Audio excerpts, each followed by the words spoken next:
Park Sang-wook did not raise his voice. That was the thing about him. The most dangerous men never did.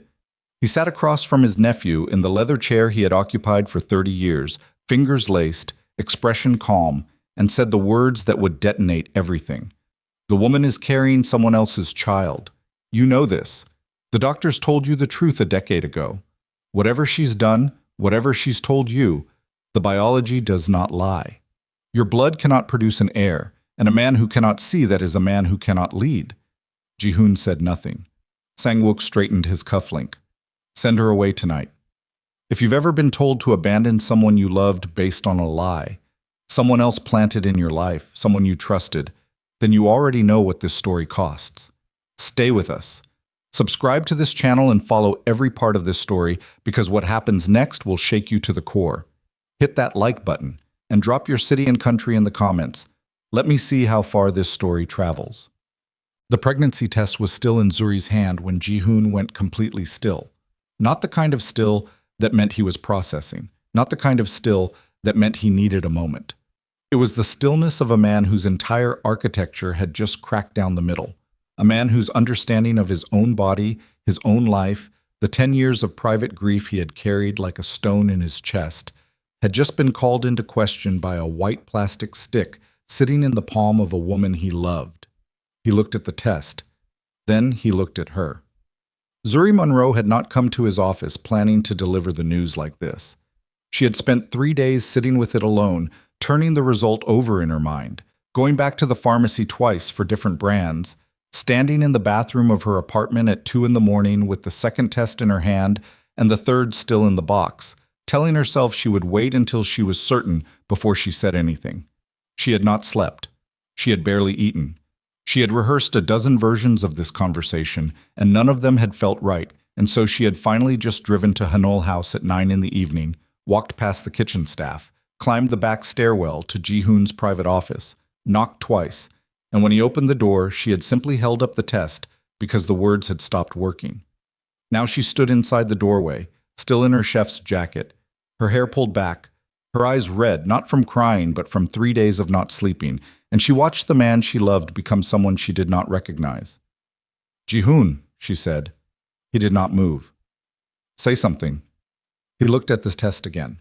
A muscle shifted along his jaw. His eyes were doing something she had never seen them do before, calculating, retreating, pulling away from her in real time while he was still standing 3 feet away. That's not possible, he said. His voice was quiet, controlled. The voice he used in meetings when someone had made a mistake they could not take back. I know what the doctors told you, Zuri said. I know, but Ji-hoon, I'm standing here. This is real. The diagnosis was confirmed. Diagnoses can be wrong. He set his jaw. 10 years ago, Dr. Choi ran 3 separate tests. The results were conclusive. I cannot... He stopped, started again. The medical literature is unambiguous. What you're holding is not possible. Zuri had known this conversation was going to be hard. She had prepared for denial. She had prepared for shock, for fear, even for grief, because she understood that for Ji-hoon the news of a pregnancy was not simple. It was not uncomplicated joy, and it was a direct collision with something he had accepted as permanent truth about himself. She had not prepared for the way his eyes moved. He looked at the test. He looked at her. He looked at the test again. And when his gaze came back to her face, something in it had shifted into a place she had never seen before. Whose child is it? He said. Not a question, a sentence, flat, precise, delivered the way he delivered information in meetings, the way he stated facts. Zuri heard the words and felt the floor move under her. What did you just say to me? You heard what I said. Ji-hoon. I need you to answer the question. She could feel her hands starting to shake. Not from anger, not yet. From something rawer than that, something that lived below anger, the particular devastation of being accused by the one person whose trust you had never once given him a reason to doubt. There is no other man, she said. There has never been another man. Not once. Not in 2 years. You know that. What I know, he said carefully, is that I cannot produce a child. That is a medical fact, which means the child you're carrying has a biological father who is not me. I am asking you to tell me who that is. The The shaking in her hands moved up through her arms. "You're serious," she said. He held her gaze and said nothing. "You are actually standing there and asking me that. Zuri, don't." The word came out harder than she intended, and she did not take it back. "Don't say my name like you're trying to calm me down. You just accused me of cheating on you, in your office, with a pregnancy test in my hand. You looked at me. You looked at me, Ji-hoon, and the first thing you asked was whose child it is." "I am trying to understand." "No, you're not." Her voice cracked on the last word, and she hated that it did. She pressed her lips together, gathered herself, refused to let the tears through because if she cried in this room right now, he would think he had broken her, and she was not going to let him have that. "You're not trying to understand anything. You already decided. You decided the moment you saw the test. You decided that the one thing you believe about your own body is more true than 2 years of everything between us, and that I am a liar." Ji-hoon did not move, did not reach for her, did not cross the 3 feet of carpet between them. That was when Zuri understood that the conversation was over.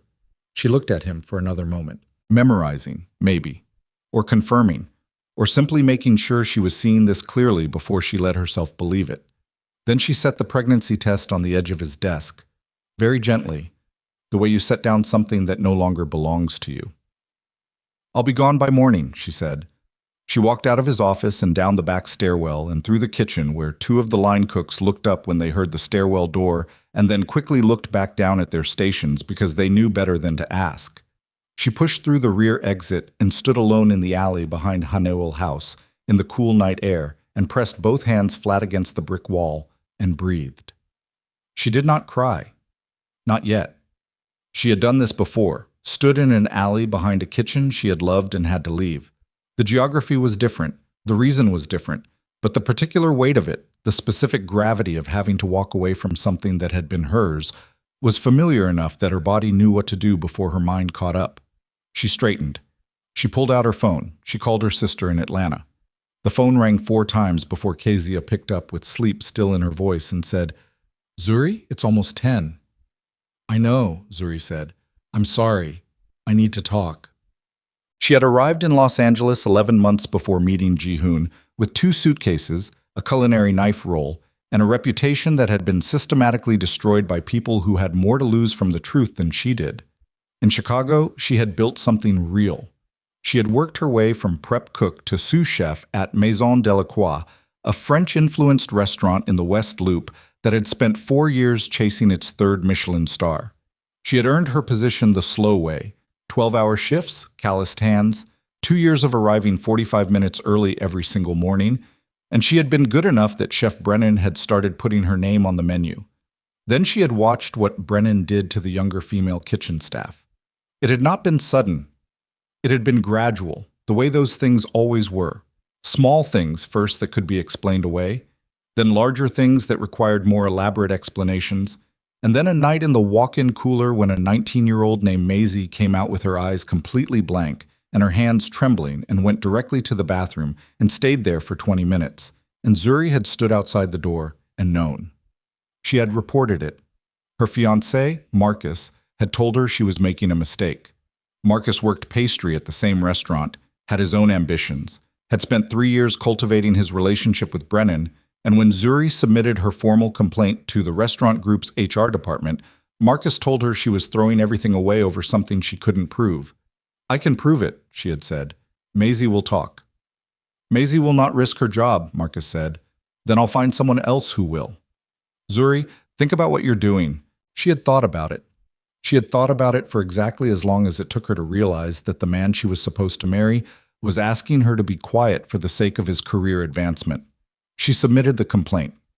Maisie did talk, eventually, and so did 2 others. The investigation took 6 weeks.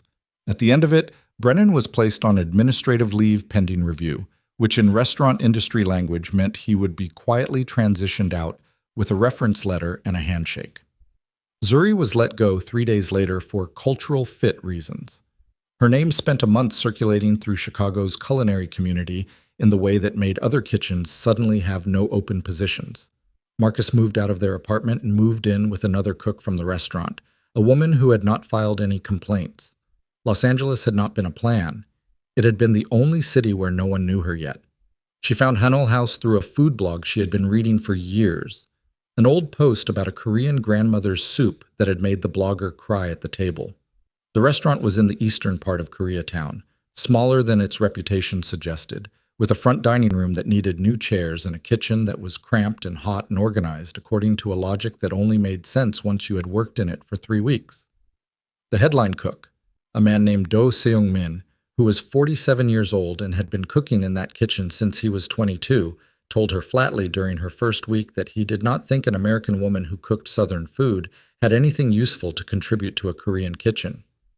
Zuri had looked at him and said, "Then watch." She had worked without complaint, without politics, without asking for accommodations.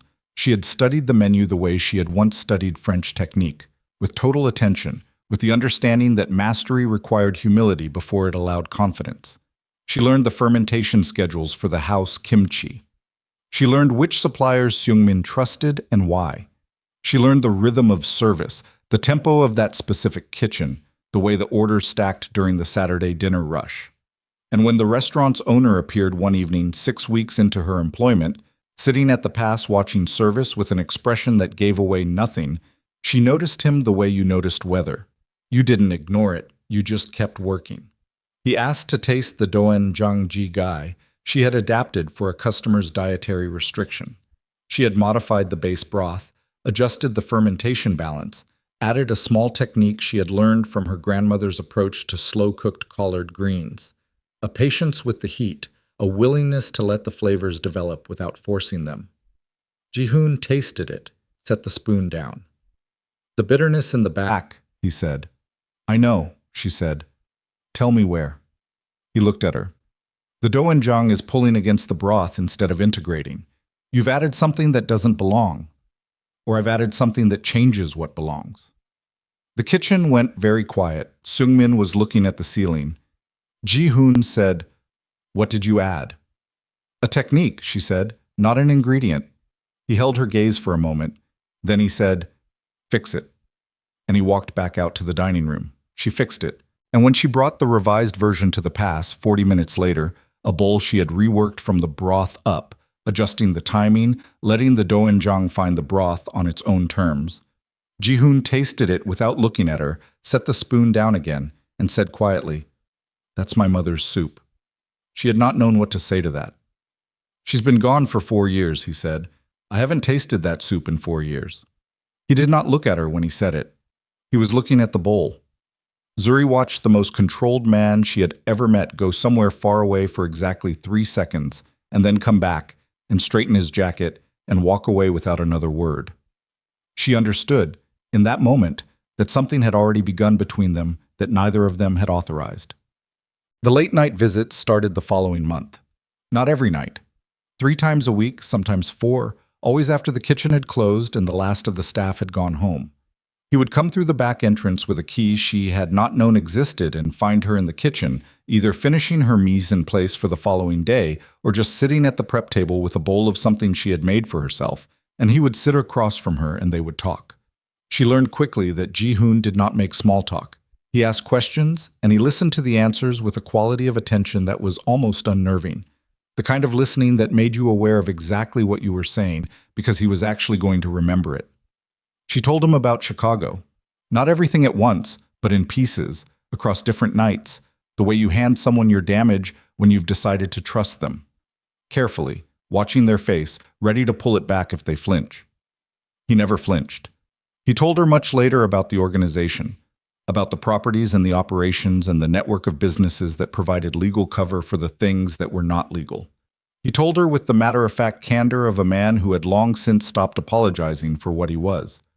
"You're not afraid," he said one night. It wasn't a compliment. It was an observation, slightly confused, as if her lack of fear was a data point that didn't fit his model. "I've worked in professional kitchens for 12 years, she said. "I know how men use power in enclosed spaces. You're not the first one. I'm the first one who runs criminal organization.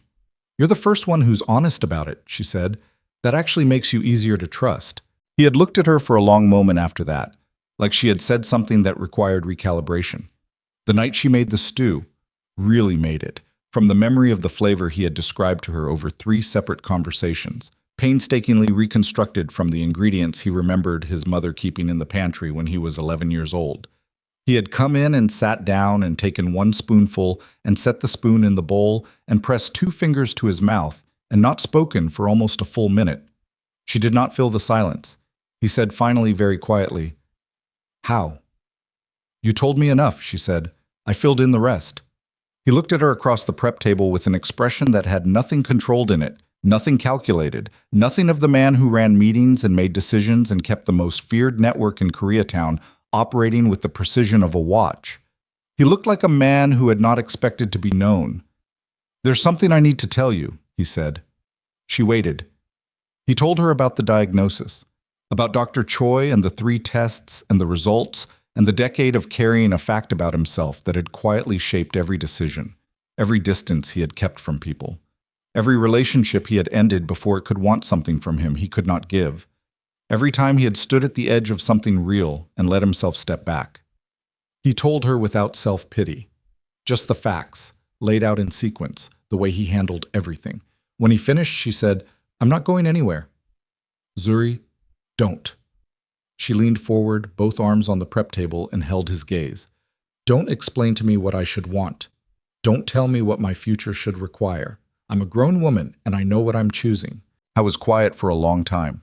Then he reached across the table and covered her hand with his. That was the beginning. And now, 3 months after the night on the rooftop, when the 6 weeks of finally letting themselves have something real had given way to a pregnancy test on a desk, Zuri Monroe was standing in her apartment at 1 in the morning, pulling clothes off hangers and folding them into a suitcase, methodically and without tears, because she had learned a long time ago that grief was only useful if you let it move through you while you were still moving yourself. Her phone buzzed on the counter. She did not look at it. She folded the last shirt, closed the suitcase, sat on the edge of the bed, and pressed her hand flat against her stomach. The life inside her was real, whether Ji-hoon believed it or not. She had made her decision in Chicago when no one had backed her up. She had made it in Los Angeles when she had nothing and took a risk on a strange kitchen in a strange city. She knew how to make decisions alone. She knew how to carry things without help. She would do it again. What she did not know, what she could not have known, sitting on the edge of that bed with her suitcase packed, was that 40 minutes across the city, in his private office, Park Ji-hoon had opened his safe. He had pulled out the 10-year-old medical report. He had spread it across his desk under the lamp and read it for the first time in years, not for the conclusion, not for the diagnosis he had memorized, but for the details, the signature, the letterhead, the date, the name of the clinic, the name of the doctor. Dr. Choi Min-seok. He stared at the name. He had not thought about the doctor in years. There was no reason to. The man had delivered a diagnosis, and Ji-hoon had accepted it and moved on. But now, reading the name in the lamplight with Zuri's words still sitting in the center of his chest, "I know what the doctors told you, but Ji-hoon, I'm standing here. This is real." Something cold was forming at the base of his skull. Dr. Choi Min-seok, his late father's personal physician, a man closely connected in those years to his uncle Park Sang-wook. Ji-hoon set the report down on the desk very carefully. He sat back in his chair. Outside the window, Koreatown's lights burned through the dark in every direction, the city moving through its night with indifference, and Park Ji-hoon sat still in his chair with the report in front of him, and a question forming in his mind that was too large and too terrible to look at directly. But he was already looking. Ji-hoon did not sleep. He sat at his desk until 3 in the morning with the medical report in front of him and his phone face down beside it, and the lamp casting a circle of yellow light across the paper, and he read the document line by line the way he had never read it before, not as a verdict he had already accepted, but as evidence he was examining for the first time. The clinic's name was on the letterhead, Park Family Medical Associates, with a suite address in Koreatown that Ji-hoon vaguely remembered, a clean, quiet office that smelled like antiseptic and had framed diplomas on the wall, and a receptionist who had spoken to him in Korean and offered him water while he waited. His father had sent him there, had made the appointment himself, had told Ji-hoon that Dr. Choi was the best, had sat in the waiting room and read a newspaper while Ji-hoon submitted to 3 separate tests across 2 separate visits. His father. Ji-hoon pressed his thumb against the corner of the document and thought about that. His father had been dead for 6 years. A cardiac event, sudden and without warning, in the back office of a restaurant in Koreatown, very much like the one Ji-hoon now operated. The man had been sitting at his desk eating lunch when his heart simply stopped. There had been no time for anything, no final conversation, no settling of accounts, no deathbed clarifications about the things he had never explained during his lifetime. Ji-hoon had inherited the organization at 34, which was younger than anyone had anticipated, and Sang-wook had been there from the first day.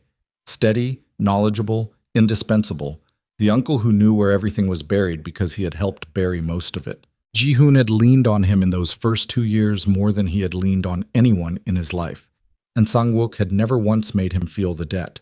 That was, Ji-hoon now understood, a very deliberate choice. He picked up his phone, opened his contacts, found the name of a man he used for financial investigations.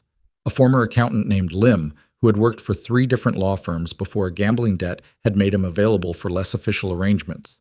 Ji-hoon had used him twice in the last 4 years, both times for background work on business partners he didn't trust. He typed a message, sent it, set the phone back down. Then he looked at the medical report again. Dr. Choi Min-seok. He pulled up his laptop and searched the name. The doctor still had an active practice. A different location now. A private clinic in the San Gabriel Valley. A website with a professional photograph of a man in his early 70s with silver hair and reading glasses, and the kind of careful, neutral smile that physicians cultivated over decades of delivering difficult news. Ji-hoon looked at the face for a long time. He closed the laptop. He did not call Zuri. He picked up the phone twice and set it back down twice, because what he had to say to her was not something he could say until he knew more, and what he had already said to her was something he could not take back until he had proof that it needed to be taken back. That was the logic his mind kept returning to. He needed to be certain before he moved.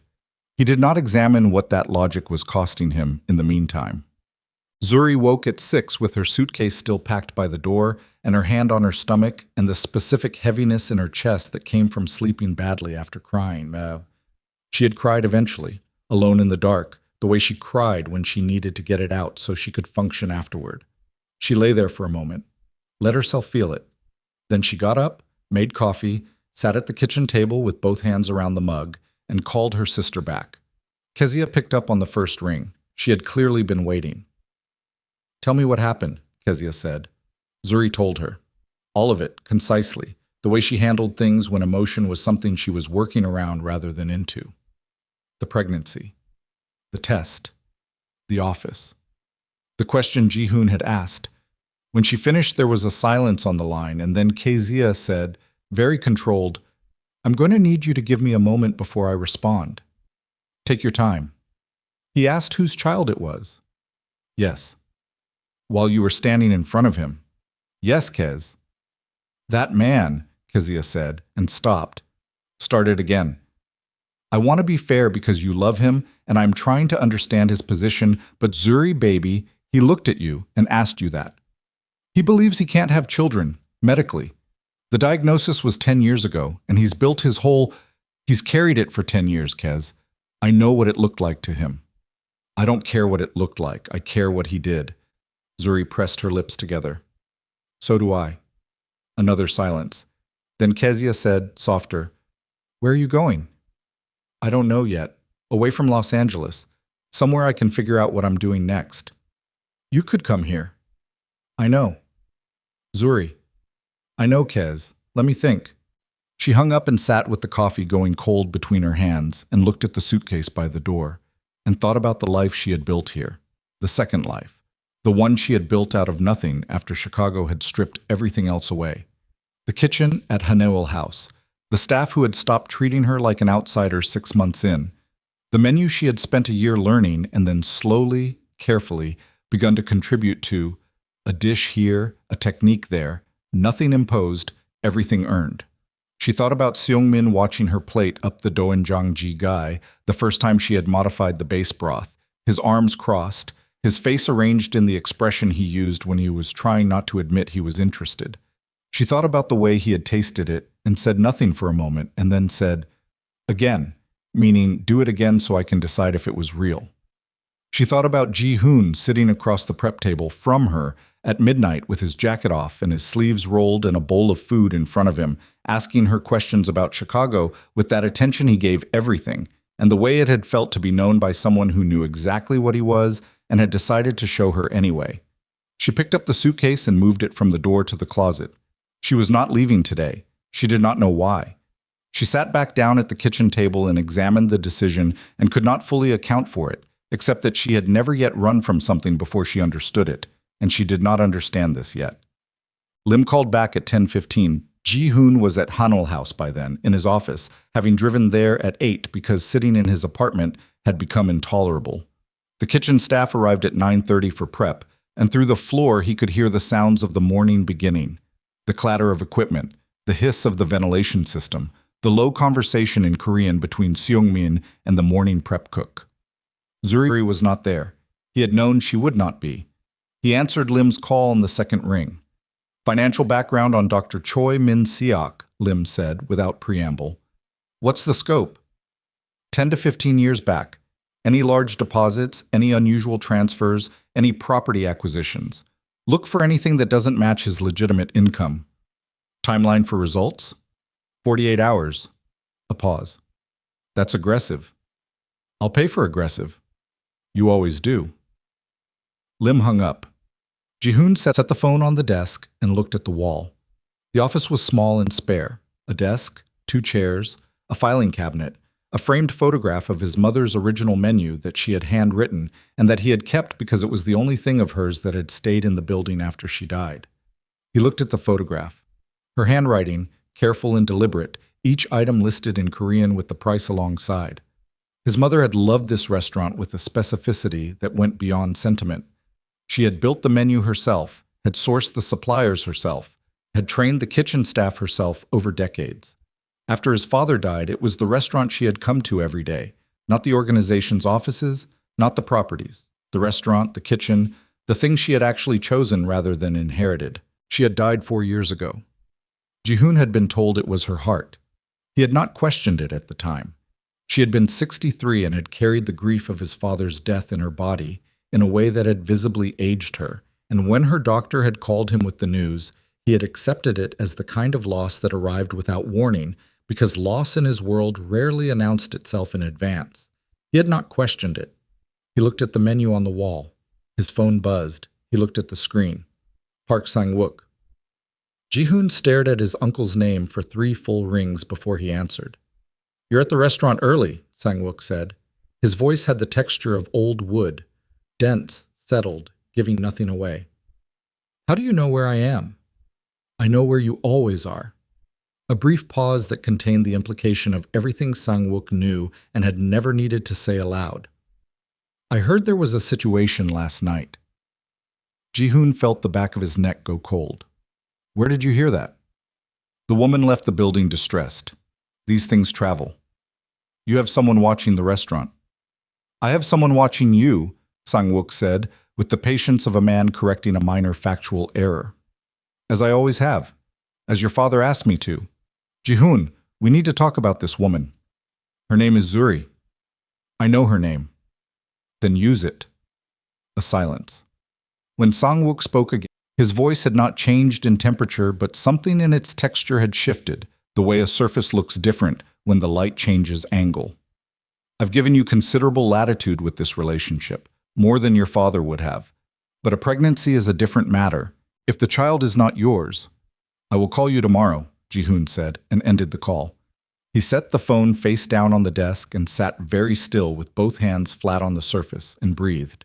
Sang-wook knew about the pregnancy, which meant Sang-wook had known within hours, which meant his surveillance of the restaurant, of Ji-hoon, was more thorough than Ji-hoon had allowed himself to consider, which meant that someone in the building, one of the staff, one of the people who had worked under Ji-hoon's roof and eaten in his kitchen and been paid from his accounts, had been reporting to his uncle for an unknown period of time. Ji-hoon picked the phone back up. He called his operations manager, a man named Yoon Tae-young, who had been with the organization for 18 years and who Ji-hoon trusted more than almost anyone. "I need a quiet sweep," Ji-hoon said when Yoon answered. "The restaurant. I want to know who's been talking to my uncle's people. A long silence. How long has this been going on? I don't know yet. That's what I need you to find out. Ji-hoon, Yoon's voice dropped. If Sang-wook has someone inside, find them, Ji-hoon said, quietly. Tell no one else until you tell me. He hung up. The sounds from the kitchen below continued, the ventilation, the equipment, the voices of people he had employed and trusted moving through the morning as though nothing had changed. Zuri went to the restaurant at noon. She had not planned to. She had spent the morning in her apartment not packing, moving through the space with the particular restlessness of someone who had made a decision they were not fully ready to act on. And somewhere around 11 she had run out of reasons to stay in the apartment and had driven to Hanul House because the kitchen was the only place where her mind had ever fully gone quiet. She came in through the back, changed into her jacket in the small staff room, and went to her station without speaking to anyone. Sungmin saw her, clocked the expression on her face, and said nothing, which was the most respectful thing he knew how to do. She worked through prep for 2 hours. She was breaking down a short rib when she heard Ji-hoon's office door open at the top of the stairs. She did not look up. She heard him come down, heard him cross the kitchen floor. He stopped at the far end of her station, a distance of about 6 feet, and she felt him standing there the way you feel weather, a change in air pressure, a shift in the room. She kept her hands moving. "You didn't leave," he said. "Clearly." "Zuri." "I'm working, Ji-hoon. I need to, I said I'm working." She set down the knife, turned to face him, and the look on her face stopped whatever he had been about to say in his throat. She was not angry. She was past angry. Her eyes were clear and her jaw was set, and she looked at him with the particular calm of a woman who had made her accounting and was waiting for him to catch up. "You don't get to walk into my kitchen right now and ask me to make this easier for you. Not yet. You say what you came to say, and I'll decide what to do with it." Ji-hoon looked at her. Something moved through his expression. Not apology, not yet, but the precursor to it, the moment before a man admits he was wrong when he has not yet finished being certain.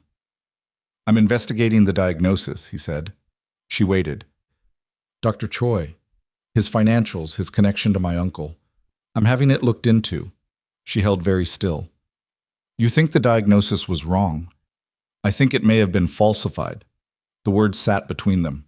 Zuri turned back to the short rib, picked up the knife. Her hands were steadier than they had any right to be. "How long will it take to know?" 48 hours, maybe less. And until then," he was quiet for a moment, "until then I owe you an apology that I don't have the words for yet. But I'm not going to pretend the question I asked you last night didn't happen." "No," she said. "Don't."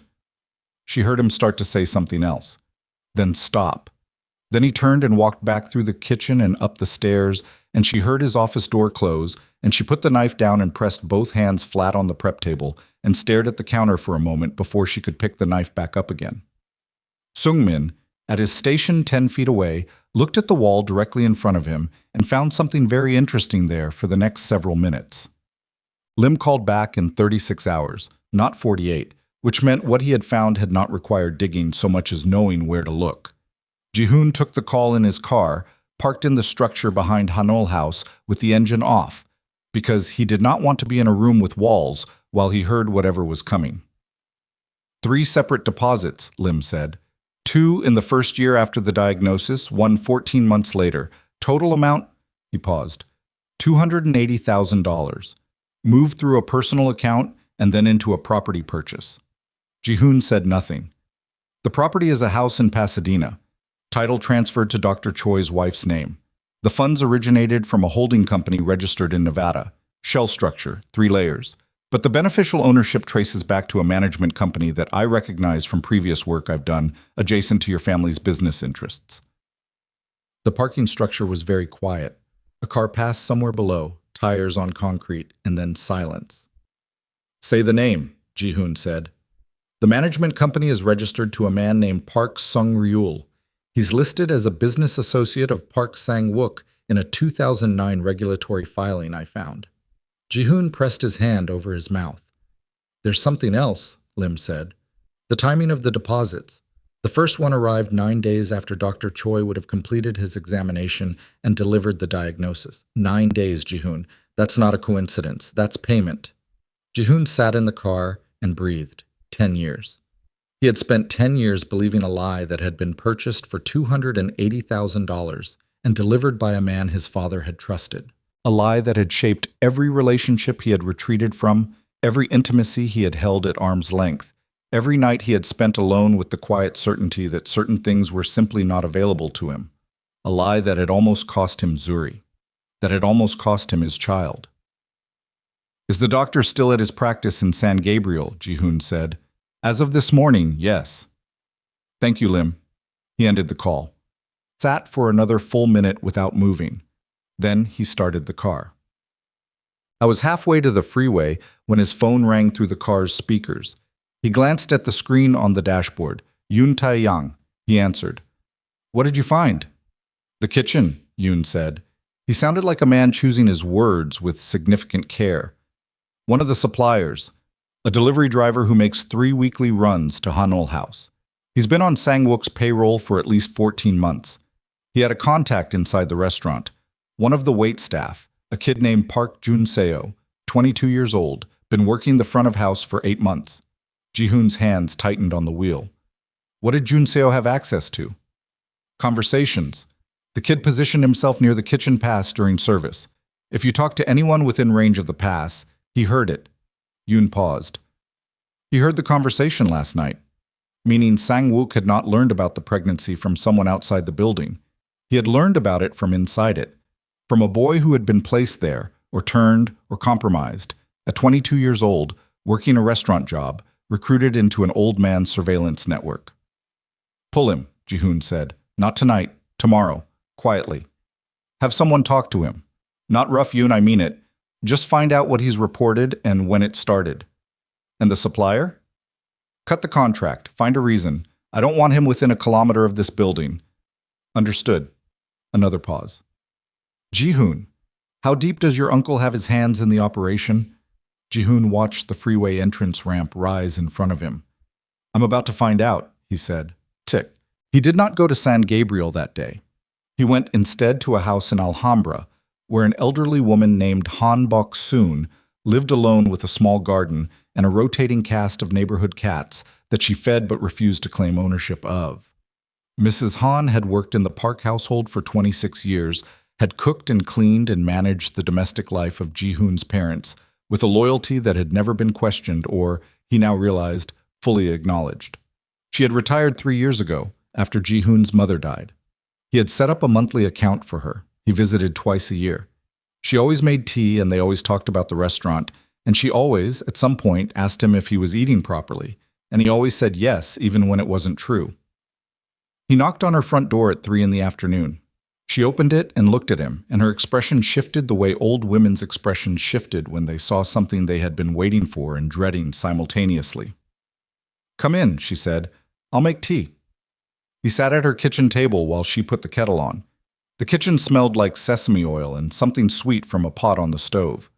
One of the neighborhood cats had gotten inside somehow and was sitting on the windowsill, watching Ji-hoon with the evaluative indifference of a creature that had decided long ago that humans were mostly unreliable. I'm looking into Dr. Choi, Ji-hoon said. Mrs. Han kept her back to him while she arranged the cups. I found financial records that suggest the diagnosis he gave me 10 years ago may have been fabricated, Ji-hoon said. I found evidence connecting the payment to my uncle. I need to understand what happened. The kettle clicked off. She poured water over the tea with the steadiness of someone who had been managing her own reactions for many decades. She turned around and set the cup in front of him and sat down across the table and put both hands flat on the surface, the same way his mother used to sit when she had something difficult to say and had decided to simply say it. Your mother found out, Mrs. Han said. Ji-hoon went very still. 4 years ago, Mrs. Han said. 6 months before she died. She found a document. I don't know how, I don't know where, but she came to me with it, and she was shaking. Not from fear, from anger. Your mother was not a woman who frightened easily. She looked at the table. It was a letter. Between Sang-wook and someone I didn't recognize. It referenced the doctor. It referenced the payment. It referenced... She stopped, pressed her lips together, continued.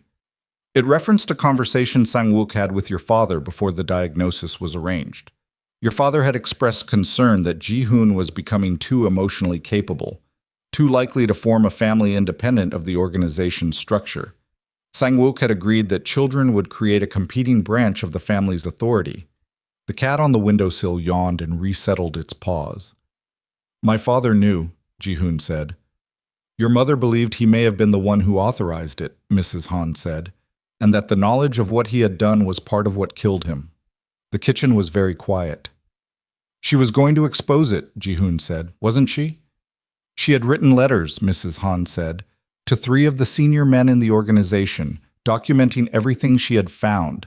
She intended to send them and force a reckoning. She looked at him. She died before she could send them. Ji-hoon looked at his tea. Was her death an accident? He said. Mrs. Han met his eyes and held them for a long time without speaking. Then she said very quietly, I have no proof of anything. It was the most damning sentence he had ever heard anyone speak. Ji-hoon sat at Mrs. Han's kitchen table for another 20 minutes, drinking tea he barely tasted, asking the questions he needed to ask in the controlled voice he used when the thing beneath the control was something too large to let move. He asked about the letters. Mrs. Han did not have them. His mother had kept them somewhere in the house, and they had not been found during the estate process, which itself was a fact Ji-hoon filed in the growing architecture of the thing he was building. He asked about the timeline. He asked about the names his mother had mentioned. He wrote nothing down because there was nothing here yet that constituted proof of anything, only the testimony of an old woman who had loved his mother and had been sitting on this knowledge for 4 years, waiting for someone to come and ask the right question. When he left, he sat in his car in front of her house for 5 minutes before he could make himself drive. He had come into this investigation looking for evidence that Zuri had been telling the truth. He had found that. He had also found something far larger and far darker, something that did not stop at the falsified diagnosis, but reached back 10 years and forward to 4 years ago. And possibly, to the death of a woman who had stood in a kitchen in Koreatown and loved him with a thoroughness that he had never fully measured until she was gone. He had been running an organization for 6 years that he believed he had inherited. I was beginning to understand that he had been managing it all along from inside a cage his uncle had built around him before he was old enough to see the bars. He started the car. His phone buzzed. A message from an unknown number. But the text itself told him immediately who had sent it, because only one person used this phrasing. Only one person communicated this way when they wanted to make a point. The message read, she was going to be a problem anyway. Some women don't know their place in a family like ours. Fortunately, that has always corrected itself. Ji-hoon read the message twice. His uncle had not signed it. He didn't need to. Ji-hoon set the phone on the passenger seat. His hands on the wheel were completely steady. The thing beneath the control had not disappeared. It was there, a pressure behind his sternum that had no name yet because he had not decided which of the available names fit. But the control itself was absolute. He had not decided yet what he was going to do. But he had decided one thing with a clarity that required no deliberation and admitted no revision. He was going to go to Zuri first.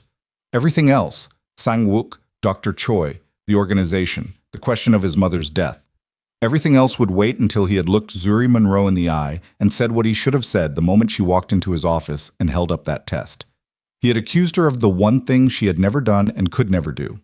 He was going to have to find a way to ask her to let him back into something he had burned, and he was going to have to do it knowing he might have already destroyed it beyond any repair he was capable of. The car moved through the evening traffic toward her apartment building, and Park Ji-hoon, who had never in his adult life begged anyone for anything, was already rehearsing the words and finding all of them insufficient, and going toward her anyway.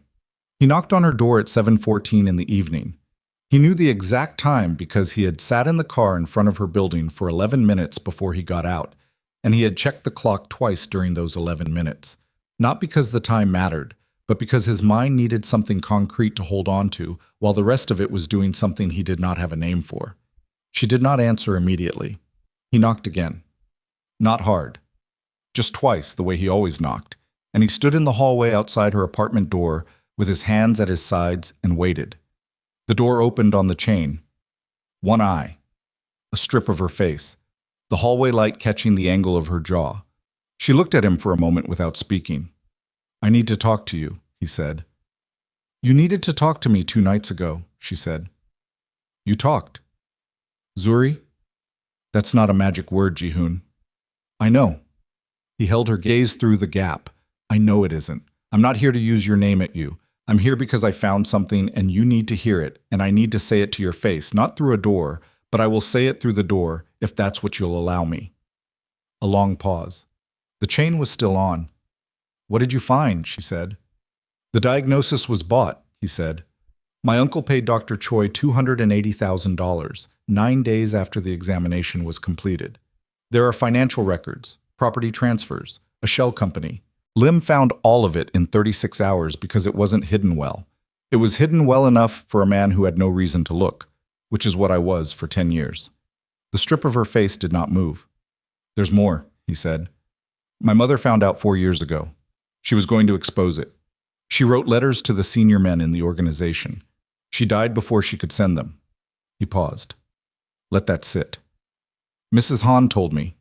She's been carrying it since the funeral. Something shifted behind Zuri's eye. Not softening, something more complicated than that. The specific expression of a person who had prepared themselves for a particular conversation and was now discovering the conversation was larger than they had prepared for. The chain came off. She stepped back from the door, and he walked inside.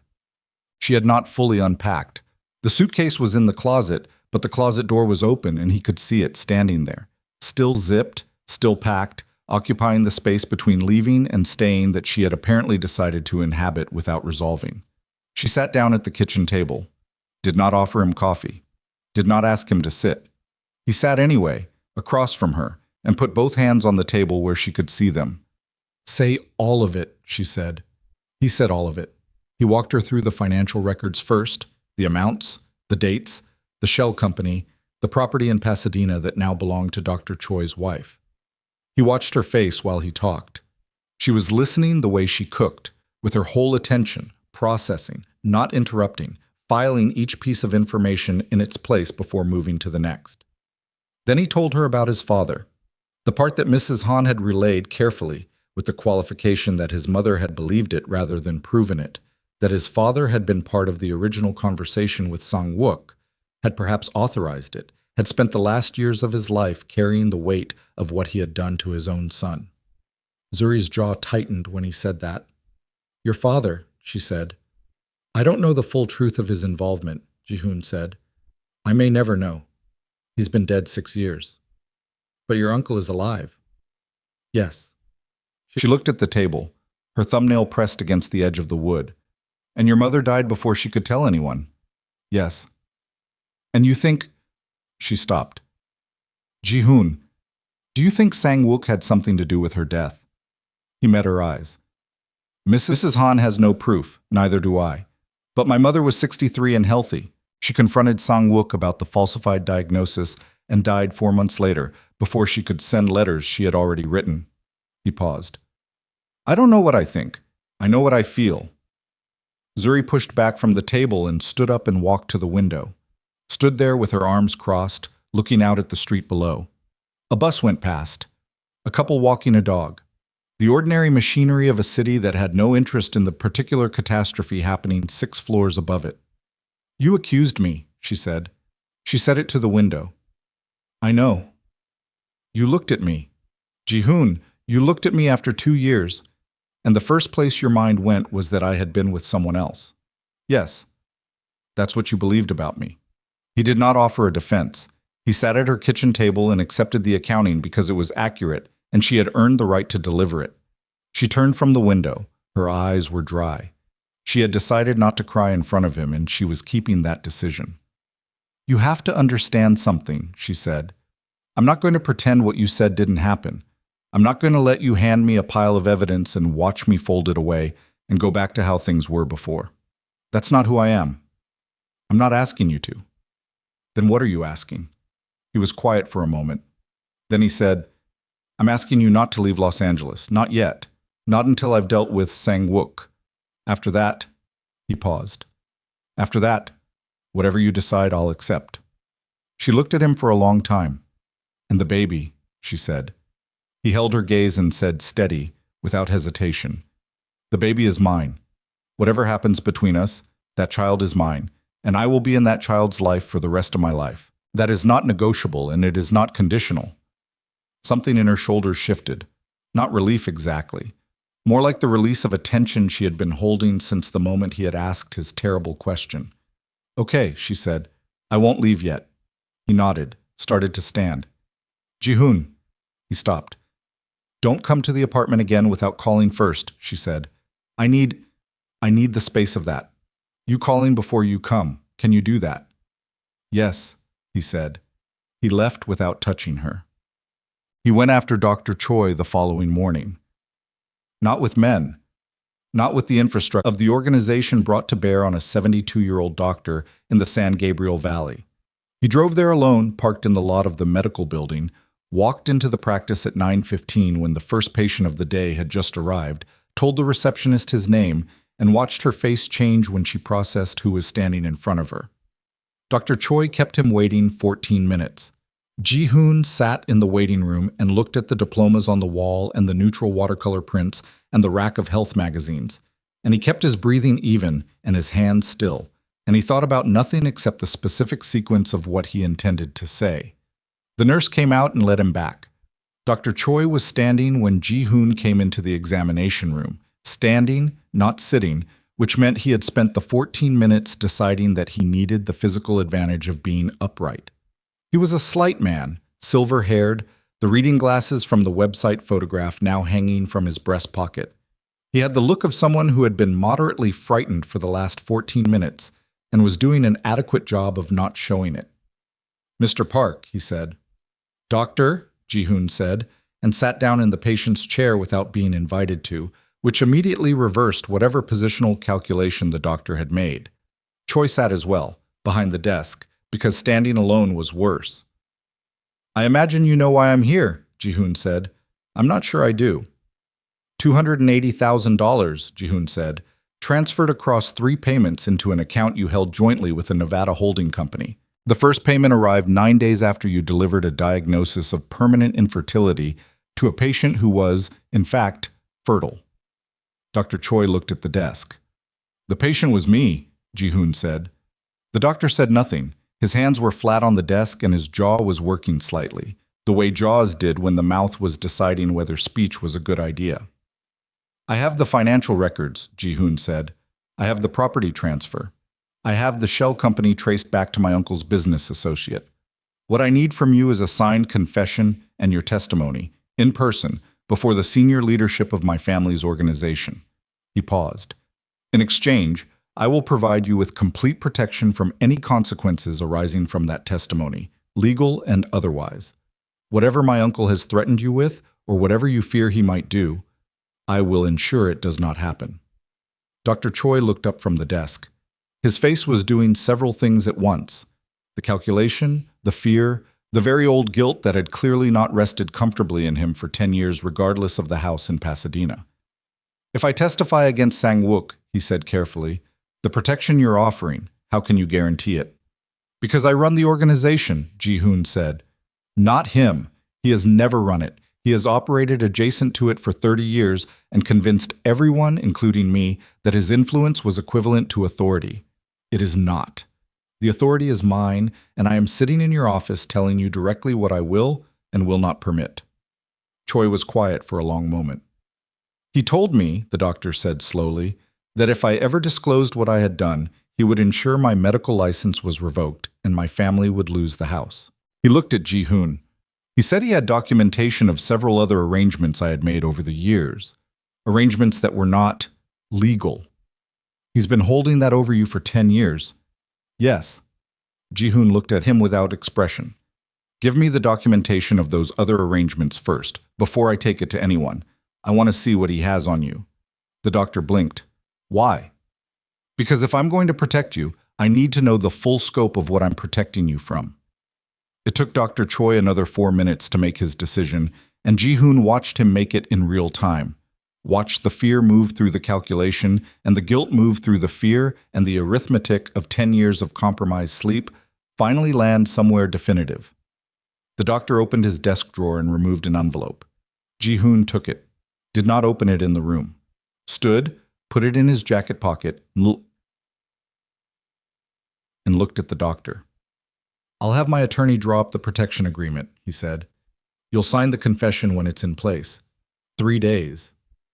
3 days, Choi said, almost to himself, like a man marking a date on an internal calendar that had only bad dates left. Ji-hoon walked out through the waiting room, past the diplomas, through the glass door, and into the parking lot where the morning sun was sharp and the air smelled like exhaust and cut grass from the median strip, and he sat in his car and opened the envelope. What he found inside made him go very still. Not because of what was in it. He had expected documentation of the doctor's other compromised arrangements, modest corruptions, the kind of quiet financial dishonesty that accumulates in a certain kind of medical practice over decades. He had expected something manageable. What he found instead was a photograph, black and white, printed on standard paper, clearly a copy of something taken covertly. A long lens, a slight grain to the image. It showed two people in conversation in what appeared to be the parking structure of a hotel. Ji-hoon recognized the structure.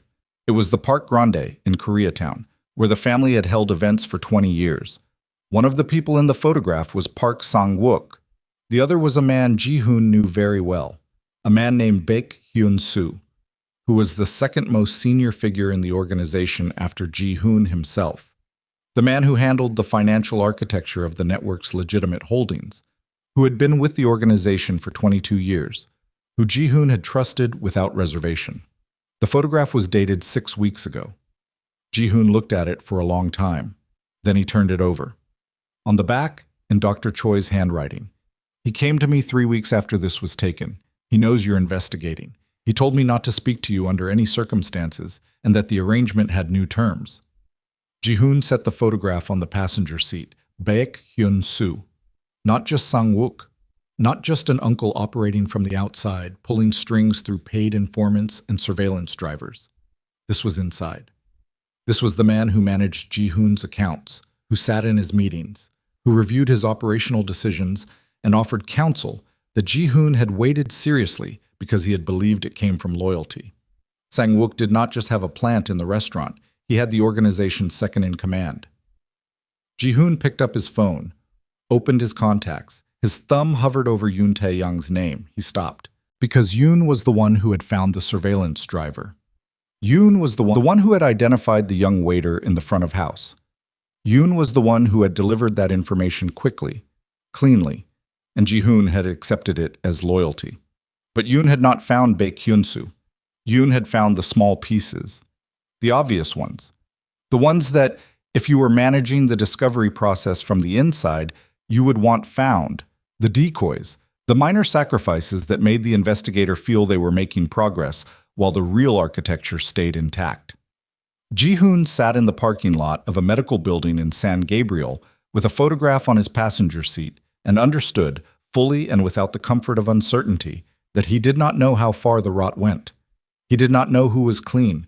He did not know how many of the men he had trusted for years had been reporting to his uncle. He did not know how long it had been going on. Not 14 months, not 18, possibly much longer. Possibly reaching back to the beginning of his leadership. Possibly meaning that every significant decision he had made as the head of this organization had been observed and in some cases shaped by a man who sat across from him at family dinners and asked about the restaurant. He had been running an organization he did not control. He put the car in drive. He did not go back to Hunnell House. He drove to a parking structure on the other side of the city, nowhere connected to the organization, nowhere that would register on anyone's surveillance map of his movements. And he sat on the third level with the windows down and the afternoon grinding past below him, and he thought. He had two options. The first was what every instinct in him wanted, to move fast, to use the authority of his position and the infrastructure of the network to strip Sang-wook and Baek-hyun-soo of their access and their alliances in a single coordinated action before either of them could respond. He had the financial evidence. He had Dr. Choi's upcoming testimony. He could call an emergency assembly of the senior leadership tonight, lay everything on the table, and force a reckoning. The problem was Yoon.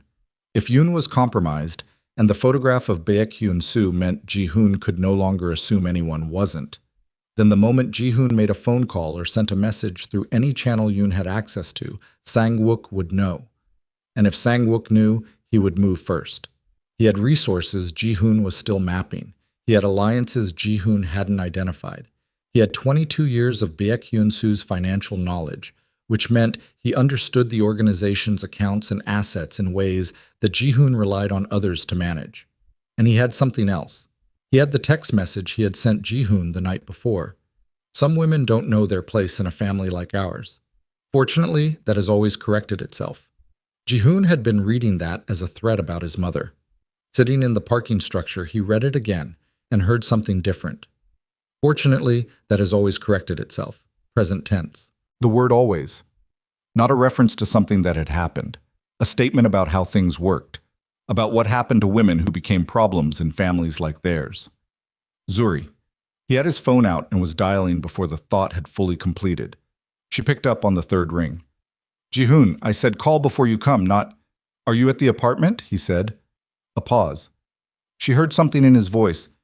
Yes, why? Stay there. Lock the door. Don't let anyone in that you don't know. Another pause, longer this time. What happened?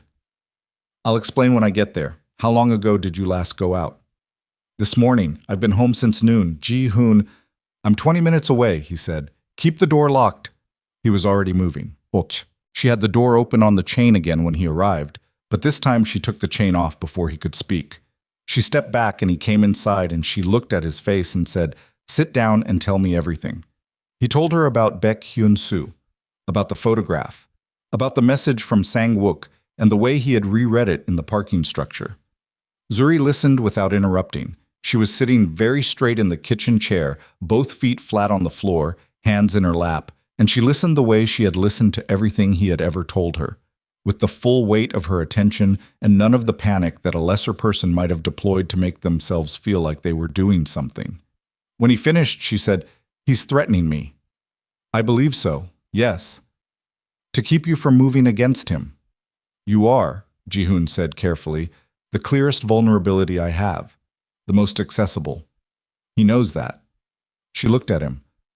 So coming here, I swept the route, he said. I was careful. No one followed me. I need to move you, Zuri. Not out of the city, not yet, but to somewhere that isn't in Sang-wook's map of my life, somewhere my organization doesn't know about. She was quiet for a moment. You're saying you can't use your own people to protect me. Not until I know which of my people are still mine. She absorbed that. How many do you think he has? I don't know. Baek Hyun-soo has been with the organization for 22 years. His access is... Ji-hoon stopped, pushed a hand through his hair, the first uncontrolled gesture she had seen from him in days. His access is significant. If he has been reporting to Sang-wook for any meaningful portion of those years, my uncle knows things about the organization's operations that I assumed were known only internally. Then you can't call the senior leadership together, she said. Not through any channel Baek has visibility into. No. Can you find someone inside you're certain of? He thought about Yoon, about the way the information about the restaurant's informant had come so cleanly, so quickly. The small fish delivered efficiently while the larger structure stayed intact. I don't know, he said, and the honesty of that, the admission of not knowing delivered without performance, landed visibly on Zuri's face. She stood up. Okay, she said, with the precision of someone who had decided to stop processing and start moving. I have a friend, a woman I met at a farmer's market 8 months ago. She has nothing to do with you, your organization, Koreatown, any of it. She lives in Silver Lake. She has a guest room. Zuri, you said you need somewhere that isn't in Sang-wook's map of your life. This woman is not on any map of your life. She doesn't know your name, she's never been to Hanul House, and she owns 2 very large dogs that bark at anything. She looked at him. Let me call her. He looked at her for a moment, the practicality of her, the specific refusal to become a victim in a situation that was structurally trying to make her one. And he thought that whatever damage he had done with the question he had asked in his office, whatever he still owed her that he didn't yet know how to pay, she was still the most capable person in any room he had ever shared with her. Call her, he said. The friend's name was Denise, and she asked no questions. which was either the mark of very good instincts or very deep trust in Zuri, and Ji-hoon drove behind Zuri's car to the house in Silver Lake and helped carry the suitcase inside while two large mixed-breed dogs that came up to his hip investigated him with the thoroughness of animals who took their security responsibilities seriously. He stayed 20 minutes, long enough to walk the perimeter of the property, identify the sight lines, confirm the street parking situation, establish that the neighbors on both sides had dogs of their own, which meant any unusual presence on the block would produce noise. Denise watched him do all of this from the back porch with a cup of coffee and no visible reaction. When he came back, she said, "You done?" And he said, "Yes." And she said, "Good. You want coffee before you leave?" He did not want coffee. He left. Outside at Zuri's car, she stood with her arms crossed and looked at him in the early evening light. The street was quiet. Jacaranda petals on the sidewalk, purple and spent. "What are you going to do?" she said. "I have one person I can use to reach the senior leadership privately," he said, "outside any channel Beck controls. It will take 2 days to arrange." "And Sang-wook?" "He doesn't know yet that I have the photograph," Ji-hoon said. "He doesn't know Dr. Choi is cooperating. He thinks I'm still investigating the diagnosis and haven't connected the larger structure." He paused. "He thinks he still has time." "Does he know about Mrs. Han?" Ji-hoon had not thought about this, and the fact that he had not thought about it moved through him like cold water. Mrs. Han, alone in her house in Alhambra. The woman who had sat across a kitchen table and told him everything she had been carrying for 4 years. "I have to call her," he said. "Ji-hoon."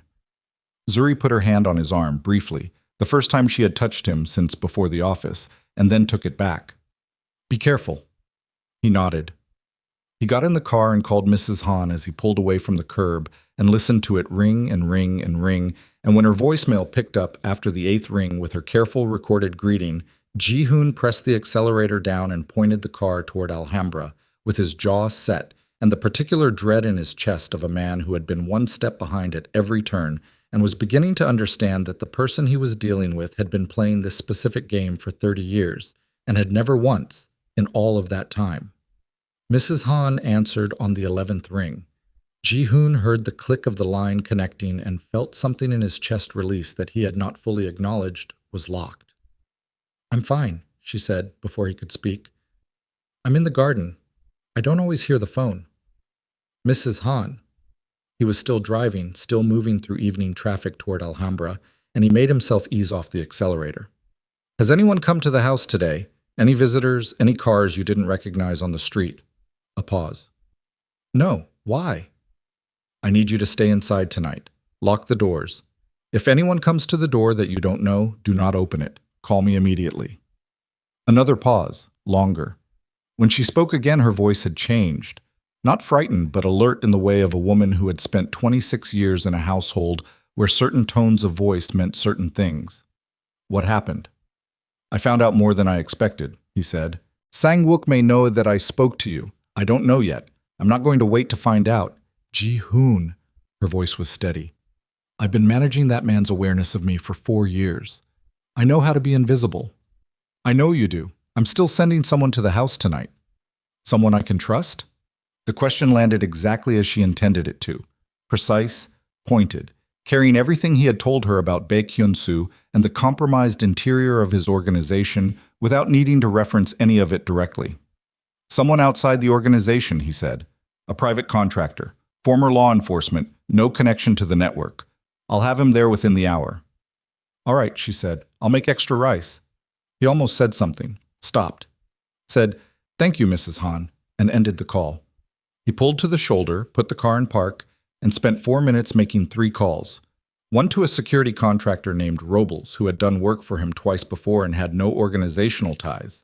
One to his personal attorney to begin drafting the protection agreement for Dr. Choi, and one to a man named Kang Do-won, who was 61 years old and had been with the Park family since before Ji-hoon was born, who had retired 8 years ago to a house in Torrance, and who was, Ji-hoon believed with the only certainty he had left, the one person in his world that Sang-wook had never managed to reach.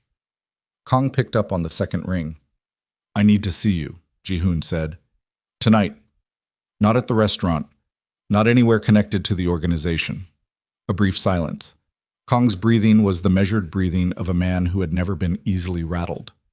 "My house," he said. "An hour. I'll be here."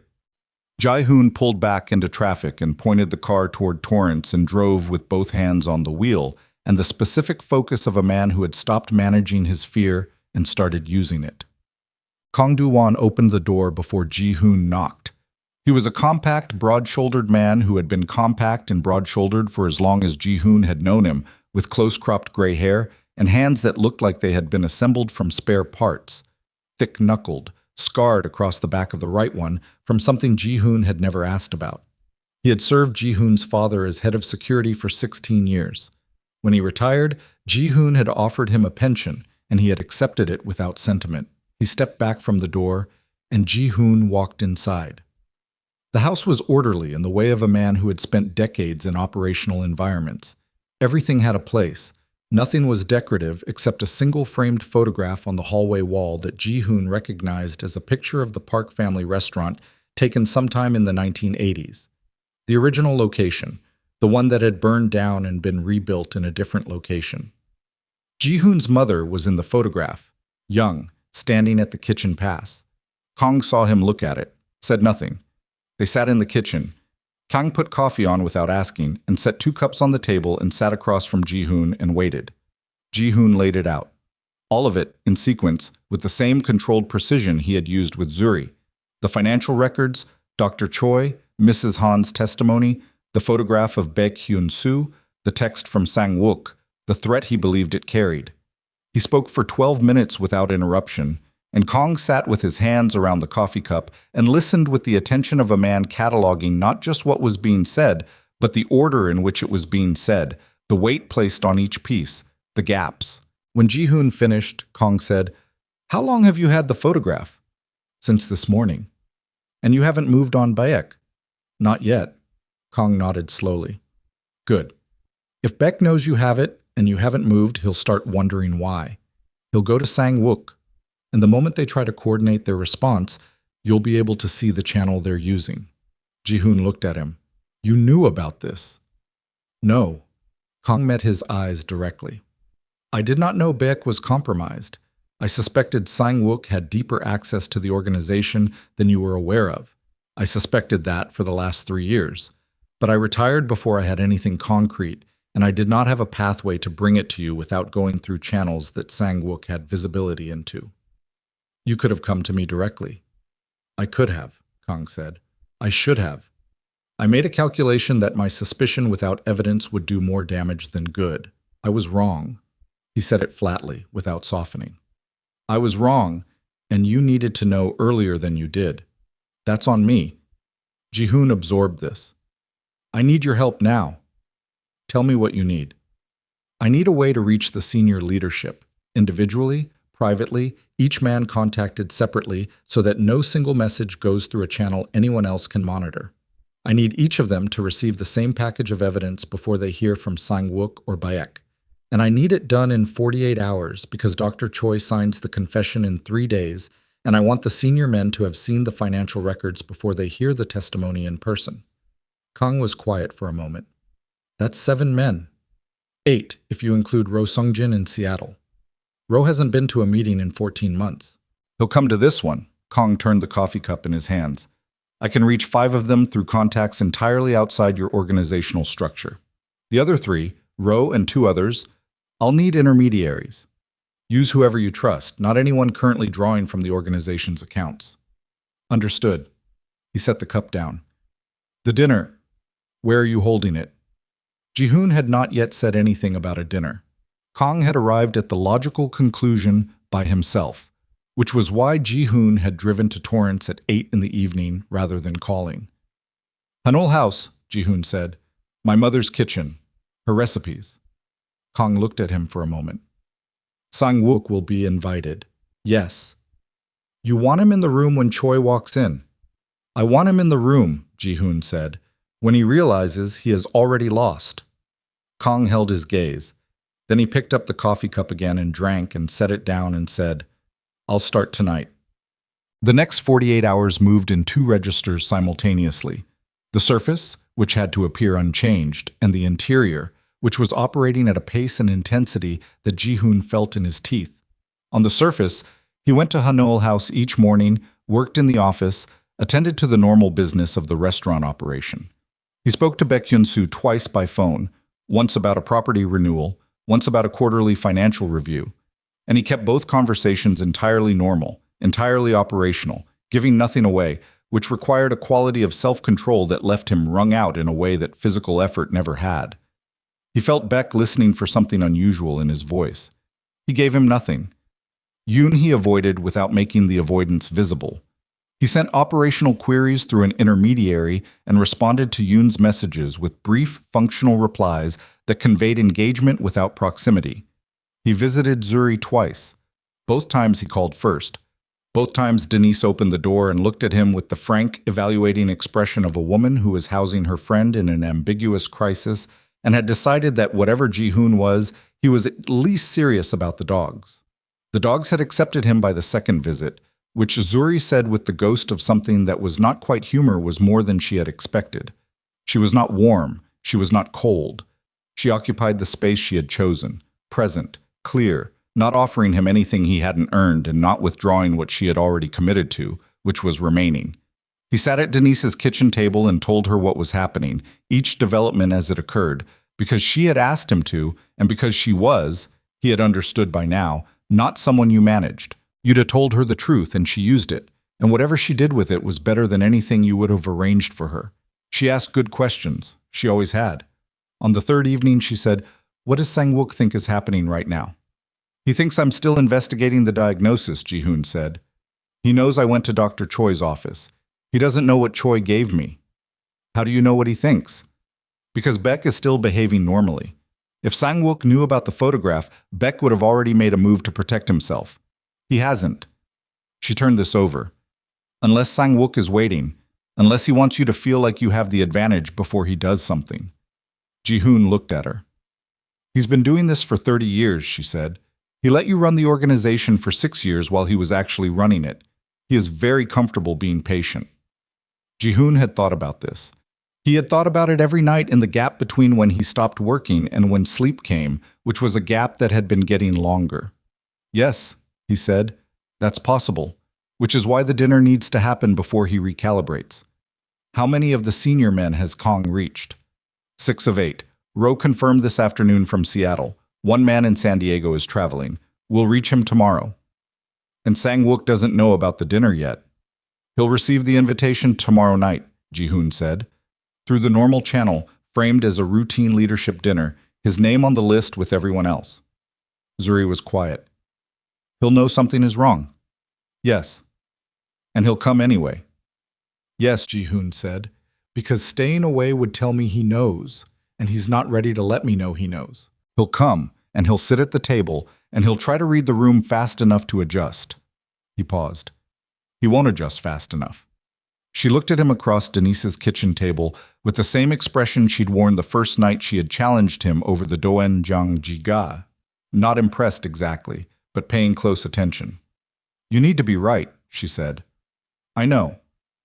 If you're wrong about any piece of this, Choi, the senior men's loyalties, Bayek's timeline, then you're standing in a room with 8 men who have access to every resource your organization has, and your uncle is one of them, and Beck may be feeding him information in real time." "I know," Ji-hoon said again, "and you're doing it anyway." "The alternative is waiting while he decides what to do about you," Ji-hoon said. "I'm not waiting." The dinner was set for a Thursday at 9 in the evening. Zuri arrived at Hanul House at 2 in the afternoon. She had not been in the kitchen since the night she had left with her hand over her mouth and driven to her apartment and started pulling clothes off hangers. Coming back through the rear entrance, changing into her jacket, walking to her station. The muscle memory of it moved through her body before her mind could weigh it, and she stood at the prep table for a moment with her hands flat on the surface and breathed. Sungmin was already there. He had been there since 6 in the morning. He looked at her when she came in, looked at the particular set of her face, and said, "I pulled the recipe books." They were Ji-hoon's mother's recipe books. Actual books, handwritten, the pages soft with age and oil, and the specific handling of someone who had consulted them thousands of times. Sungmin had placed them on the prep table in a row, open to the relevant pages, with small strips of paper marking the variations the older woman had noted in the margins. Zuri stood in front of the books and looked at the handwriting and felt something move through her that she did not name. "Which dishes?" she said. "All of them," Sungmin said. Mr. Park said all of them. She looked at the man who had told her during her first week that he did not think she had anything useful to contribute. He looked back at her with the particular expression he wore when he had already decided something and was waiting for you to catch up. "Then we'd better start," she said. They worked for 7 hours. It was the most demanding cooking Zuri had done in Los Angeles. Not technically, because she had cooked more complex food in Chicago, but in the way that mattered more, which was the weight of it. Every dish in those recipe books had a history she was cooking toward.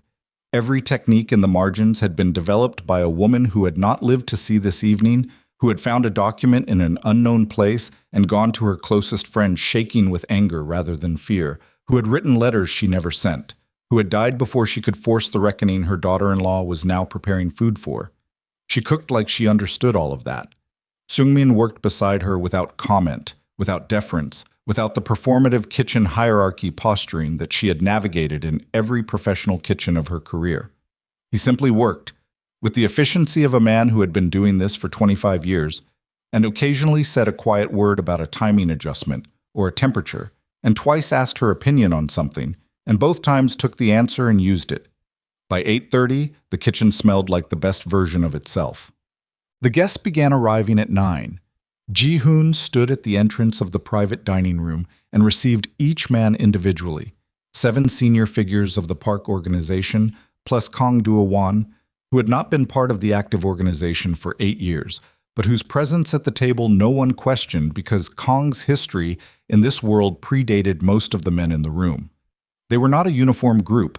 They ranged from a 67-year-old man named Cho, who ran the organization's shipping interests and had the demeanor of a retired civil servant, to a 44-year-old named Im, who handled the network's Koreatown properties and vibrated with a contained, watchful energy that Ji-hoon had always found useful in operational contexts. Some of them had heard rumors. The nature of the organization meant that rumors traveled faster than formal communication. And Ji-hoon could see the awareness in their faces when they came in, the careful reading of the room, the quick inventories of who else was present and what that meant. He greeted each man by name. He was composed in a way that required the whole of him. He was composed the way a load-bearing wall was composed, not without strain, but structured to hold regardless. Baek Hyun-soo arrived at 9:12. He came in through the front door in a charcoal suit, silver at the temples, the particular confidence of a man who had occupied a room like this many times and had learned to appear comfortable in it. He shook Ji-hoon's hand. His grip was normal. His eyes went briefly around the room, quick, practiced, and Ji-hoon watched them and learned nothing from them because Baek had 22 years of practice at giving nothing away. "Good evening," Baek said. "Glad you could make it," Ji-hoon said. Park Sang-woo-ki arrived at 9:17. He came in with his overcoat still on, which he removed and handed to the young man Ji-hoon had positioned near the door for exactly this purpose, and he stood for a moment in the entrance of the private dining room and looked at the assembled table with the expression of a man taking inventory.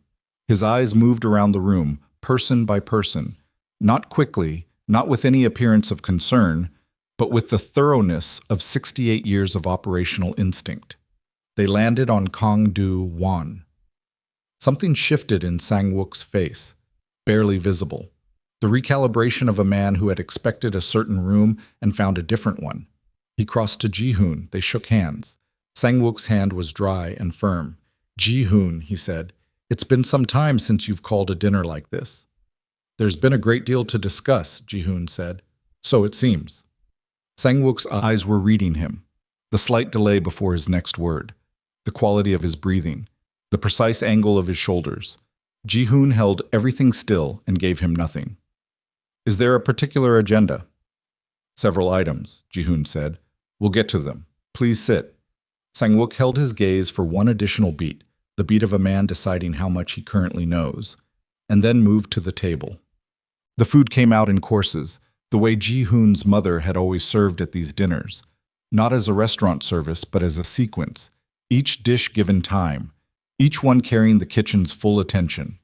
The men ate and talked in the way of men who were professionally accustomed to conducting business in the register of social conversation, each of them aware that the evening had a direction and none of them willing to be the first to push toward it. Ji-hoon ate very little. He sat at the head of the table and watched the room and let the meal move through its sequence and kept his breathing even and his hands relaxed on the tablecloth and thought about Zuri in the kitchen, 40 feet away, cooking the food of a dead woman whose death may have been the first crime in a chain he was about to break. Sang-wook sat 3 seats to his left and ate with the measured appetite of a man who had decided to demonstrate that he was not concerned. He spoke to the men beside him about a shipping contract, about the weather, about a restaurant in Seoul he had visited recently. He was very good. He had always been very good. Baek Hyun-soo sat directly across from Kang. They had not spoken to each other. Ji-hoon had been tracking this. The avoidance between them was careful, not hostile, not pointed, just two men who had found many things to discuss with the people beside them and had not yet found occasion to address each other directly. At 10:17, Ji-hoon set his fork down. The table quieted by degrees, the way tables quieted when the person who had called the meeting shifted their posture. "I want to thank all of you for coming," Ji-hoon said. His voice was even. The voice he used when the thing beneath it was something he had decided to hold for exactly as long as necessary. "There's a matter I need to address before we go further. It concerns the organization's integrity, and it concerns my family. And those two things, as you know, have always been the same thing in this room." He looked at each man in turn. Not at Sang-wook yet. Not at Baek. 10 years ago, he said, I was given a medical diagnosis that was purchased and falsified by a member of this organization, using this organization's funds routed through a shell company at the direction of my uncle. The room did not move. The purpose of the falsified diagnosis, Ji-hoon continued, was to ensure that I believed I was incapable of fathering children, and therefore could not produce an heir independent of my uncle's influence over the organization's succession. He paused. The doctor who delivered the diagnosis received $280,000 in exchange for his participation. I have the financial records. I have the property transfers. I have the trail of shell companies. He reached into his jacket and withdrew the first set of documents, printed, clean, multiple copies, and placed them on the table. Kang picked up the top copy and passed it left. The documents moved around the table. Sang-wook did not reach for the documents. He looked at Ji-hoon. Furthermore, Ji-hoon said, I have documentation of a meeting between my uncle and this organization's financial director, Baek Hyun-soo, that took place 6 weeks ago. He placed the photograph on the table. I have evidence that Baek has been providing my uncle with privileged access to the organization's operational information. For a period I have not yet fully determined, but that extends at minimum 14 months. Baek Hyun-soo's face went through 3 changes in approximately 1 second. Ji-hoon watched them happen and noted each one. And I have testimony, Ji-hoon said, from Dr. Choi Min-seok, who will be joining us shortly, confirming the arrangement under which the diagnosis was falsified and identifying the individual who commissioned it. The private dining room door opened. Dr. Choi walked in. He was in a dark suit and he looked like a man who was walking towards something he had been avoiding for 10 years and had finally decided the avoidance was costing him more than the arrival. He stopped inside the door and looked at the table, and his gaze found Sang-wook and stayed there. Park Sang-wook looked at Dr. Choi for a long moment. Then, very carefully, he set his chopsticks down. What happened next did not happen quickly. That was the thing about a room full of men who had spent their careers operating in environments where the wrong response to information got people killed. They processed slowly, they spoke carefully, they did not perform their reactions for an audience. The financial director Cho, at the far end of the table, read the documents twice before he set them down.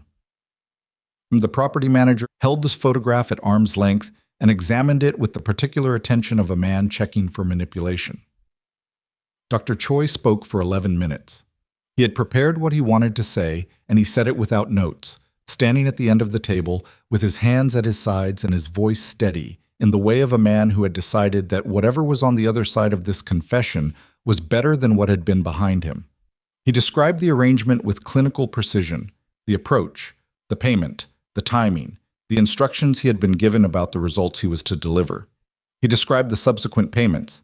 He described the conversation, 4 years ago, when Sang-wook had come to him with documentation of the doctor's other compromised arrangements and made clear that the original transaction had permanently enrolled him in a relationship he could not exit.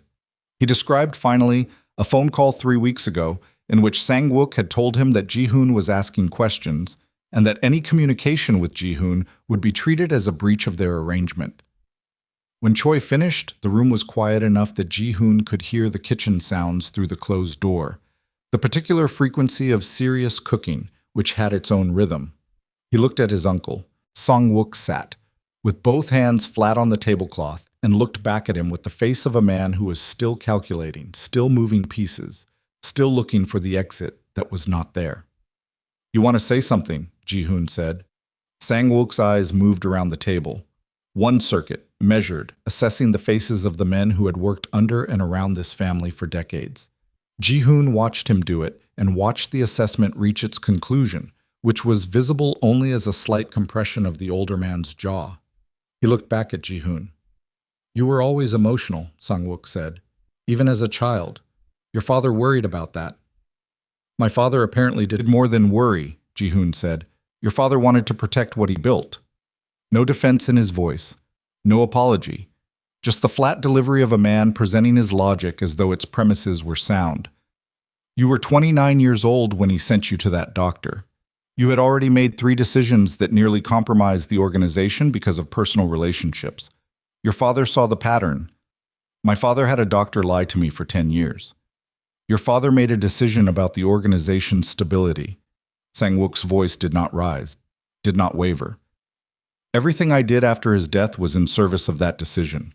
The organization required a leader who was not going to fracture its authority by producing a competing branch of the family. That is not sentiment, that is structure." "And my mother," Ji-hoon said. The room shifted. The particular quality of the silence changed, became denser, more compressed, the silence of men who understood that they had just crossed into different territory. Sang-wook looked at Ji-hoon and said nothing. "She found out," Ji-hoon said. "She wrote letters. She died 4 months later." He held his uncle's gaze with the absolute stillness of a man who had been working toward this moment for a week and had decided exactly what he was going to do with it. "I don't have proof. Mrs. Han doesn't have proof. Dr. Choi doesn't have proof. But you're sitting in this room with 8 men who just heard everything else, and I am asking you directly, did you have something to do with my mother's death?" Sang-wook said nothing for a long time. Then he said, "Prove it." It was the answer of a man who had done it. Not an admission, not a denial. The specific response of a man who had operated for 30 years in the gap between what was known and what could be proven, and who understood even now, even at this table with this documentation in front of this assembled room, that the unprovable thing was still unprovable. Ji-hoon felt the thing beneath the control move. He breathed through it. He had made a decision, lying awake in the gap between working and sleeping during the last 48 hours, about what he was going to do at this table when he arrived at this exact moment. He had made it with Zuri's words sitting at the center of it, not her instruction, because she had not instructed him, but her reasoning. Killing him creates another cycle of violence and leaves our child without a father. The reasoning had felt true when she said it. It still felt true.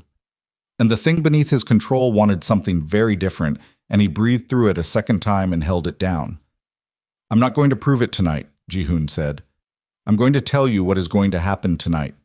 He looked around the table, the 8 men, Kang, Choi, still standing at the end.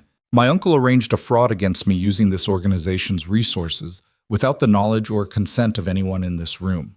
He placed an asset inside my operational structure." He looked at Baek Hyun-soo, who had not spoken since Ji-hoon had placed the photograph on the table, and used that asset to maintain surveillance of this organization's operations for his own purposes. He has, through these actions, operated in direct violation of the organization's foundational agreement of internal trust. He looked back at Sang-wook.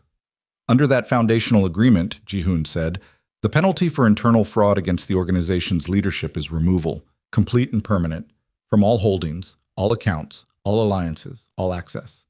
He paused. "That is what I am implementing tonight. Not execution, not violence. Removal." Sang-wook's expression did not change. "You don't have the votes for removal." "I'm not taking a vote," Ji-hoon said. I'm exercising the authority of the organization's head under a clear and documented violation. If any man in this room believes that authority does not apply here, I want him to say so now." No one spoke. Ji-hoon held the silence for 10 full seconds, counting them in his head, watching each man's face. Then the property manager, set the photograph down on the table and looked at Sang-wook and said, very quietly, "The diagnosis alone is enough." Cho, at the far end of the table, turned his document face down. It was a small gesture. It meant everything it needed to mean. One by one, without discussion, without speeches, the men at the table repositioned themselves in their chairs, turned slightly toward Ji-hoon, turned slightly away from Sang-wook, the physics of allegiance moving through the room in silence. Baek Hyun-soo sat very still and stared at the tablecloth. Sang-wook looked around the table. The calculation in his eyes ran its full course through every option, every angle, every remaining resource, and arrived at the same conclusion Ji-hoon had known it would arrive at, because Ji-hoon had built this room exactly for this calculation, and there was no exit in it. He looked at his nephew. For the first time in Ji-hoon's life, Park Sang-wook looked old. "You think this ends it," Sang-wook said. His voice had changed. Not broken, not shattered, but something had gone out of it, the absolute density that had always made it weighty. "It ends your part in it," Ji-hoon said. "And the woman." Ji-hoon held very still. "The American woman," Sang-wook said. "She's carrying a child you believe is yours. You've restructured the entire organization's internal loyalty over a pregnancy test." His voice found something like its old register. Contempt, very finely controlled. "Your father was right about your emotions." "My father," Ji-hoon said, "spent the last years of his life carrying what he did to me, and my mother spent 4 years trying to undo it." He looked at his uncle. "You spent 30 years convincing everyone around you that you were indispensable. You spent my father's money and my organization's resources and a doctor's professional integrity to keep me from having a child. And the child exists anyway." He paused. "You failed. At everything you actually cared about. The rest is paperwork." Sang-wook's jaw worked. Ji-hoon turned to Kong. "See him out." Kong stood. He crossed the room and stopped beside Sang-wook's chair and looked down at the older man with the expression of someone who has waited a long time for a specific moment and finds, at its arrival, that he has no particular emotion about it, just the work. "Come on," Kong said. Sang-wook stood. He did not look at the room again. He picked up his overcoat from the chair back, very precisely, and allowed Kong to walk him toward the door. At the door he stopped. He turned, not fully, a 3/4 turn, his profile to the room, his overcoat over his arm. "The woman will cost you more than I did," he said. "Not from me. From the life. From what this family is." He said it without heat, without malice, like a man stating a structural fact. "Soft things break in hard places, Ji-hoon." "Get out," Ji-hoon said. Kong put a hand on Sang-wook's arm, and they moved through the door, and it closed behind them. The room was very quiet. Ji-hoon sat at the head of the table for a moment with his hands flat on the cloth, letting his breathing return to something he didn't have to manage. The 8 men around the table held their various postures of the last several minutes. The slight forward lean, the document still in some hands, the particular compression of men who had witnessed something significant and were integrating it. He looked at Baek Hyun-soo. Baek raised his eyes from the tablecloth and met Ji-hoon's gaze. He looked like a man who had been waiting for the moment the accounting arrived and was now finding it worse than the waiting. "You'll provide a full disclosure of every communication you had with my uncle," Ji-hoon said. "Every meeting, every document, every piece of information you passed to him. Starting from the beginning, whenever the beginning was. You'll do this in writing, with my attorney present, and you'll do it tomorrow." He held Beck's gaze. "If the disclosure is complete and cooperative, you'll leave the organization with the pension you've earned and no further action from me. If it isn't," he paused, "I'll find the parts you omitted myself, and that will be a different conversation." Baek Hyun-soo looked at him for a long moment. Then he nodded once, with the specific downward movement of a man who has accepted the terms because he has no others available. Ji-hoon stood in the kitchen doorway at 11:47. The guests had gone. The room was being cleared.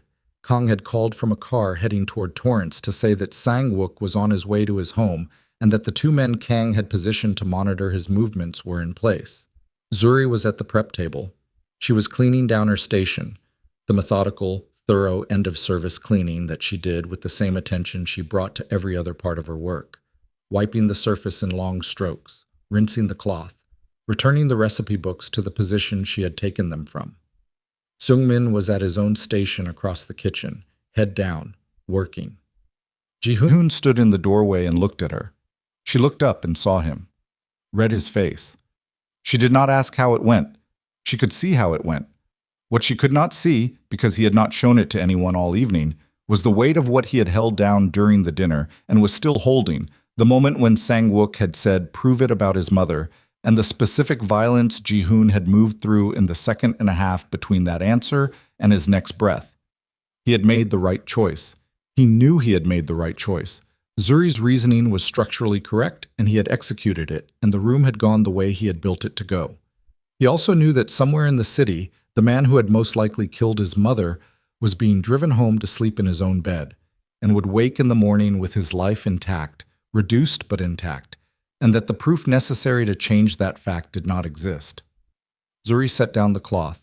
She crossed the kitchen and stood in front of him and looked at his face with the attention she brought to everything, reading it the way she had read his mother's recipe books, not performing comprehension, but actually understanding. She reached up and put her hand flat on his chest, over his heart. He put his hand over hers. They stood like that in the kitchen doorway, while the ventilation system ran and Seung-min worked at his station and the night moved through its final hours, and Ji-hoon held her hand against his chest and felt the thing beneath the control shift. Not release, not yet, but shift, the way stone shifted when water had been moving through it long enough to change its structure. "It's not over," he said. "No," she said. "But tonight is." He looked at her, at the woman who had come into this kitchen a stranger and had cooked the food of a dead woman for the table that had dismantled 30 years of a man's quiet power, who was standing in front of him with her hand on his chest and their child between them, and 2 years of everything they had built, and one terrible question that still sat between them, like something that needed to be addressed before anything else could fully begin. He said, "I need you to know that what I asked you that night, what I believed about you in that moment, is not something I will ever make peace with in myself." She looked at him. "I'm not telling you that so you'll forgive me," he said. "I'm telling you because you deserve to know that I know what it cost you, and that I know it wouldn't have cost you that if I had been the person you deserved from the beginning." Her hand on his chest did not move. "I know," she said. "That's not Ji-hoon."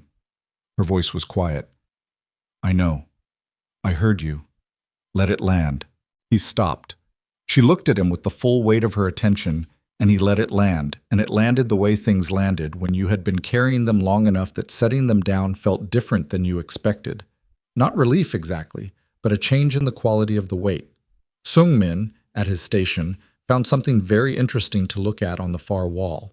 Outside, Koreatown moved through its midnight, indifferent and continuous.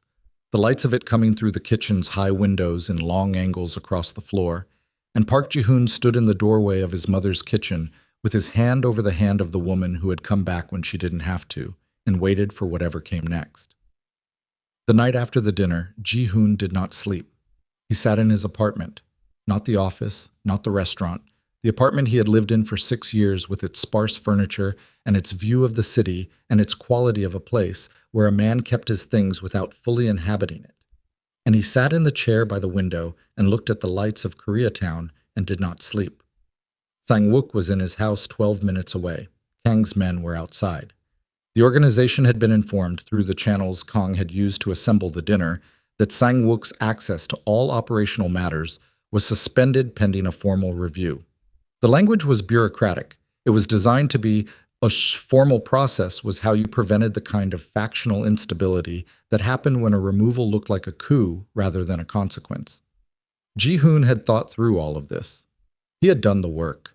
The evening had gone the way it was supposed to go, within the margins of what he could control, and the morning would bring Baek-hyun-soo's disclosure and the attorney's paperwork, and the next sequence of moves in a process that would take weeks to fully complete.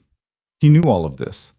What he could not make himself stop doing, in the chair by the window at 2 in the morning, was returning to the moment when Sang-wook had said, "Prove it," and the half second between that answer and his next breath, and the specific thing he had chosen not to do in that half second. He had made the right choice. He had made it for the right reasons, which were Zuri's reasons, which were better than the ones he would have arrived at alone. He knew this. He also knew that a man who had in all likelihood arranged his mother's death was 12 minutes away, sleeping in his own bed, in a house he owned, under a sky that continued operating with complete indifference to what it sheltered.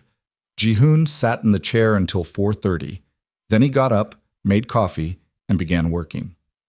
Baek Hyun-soo arrived at Ji-hoon's attorney's office at 9 the following morning, looking like a man who had not slept either, which Ji-hoon noted without sympathy.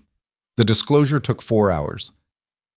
Ji-hoon sat in the room for the first hour and then left, because sitting across from Baek, while the attorney walked him through the disclosure questions, was generating a quality of anger in his chest that was not productive and was visible in ways he didn't want visible. He sat in the hallway outside the conference room on a chair that was too low for the table beside it, and drank bad coffee from a paper cup and listened to the ambient sound of the building. The attorney came out at the 1-hour mark and sat beside him. 19 months, the attorney said. Ji-hoon looked at him. The arrangement with Sang-wook began 19 months ago. Baek initiated contact, his words. He says Sang-wook approached him first at a dinner 18 months before that, and he refused. Then his daughter developed a medical condition that required treatment his insurance didn't cover, and Sang-wook came back with an offer. Ji-hoon turned the paper cup in his hands. Sang-wook has been specifically monitoring 3 things through Baek, the attorney continued.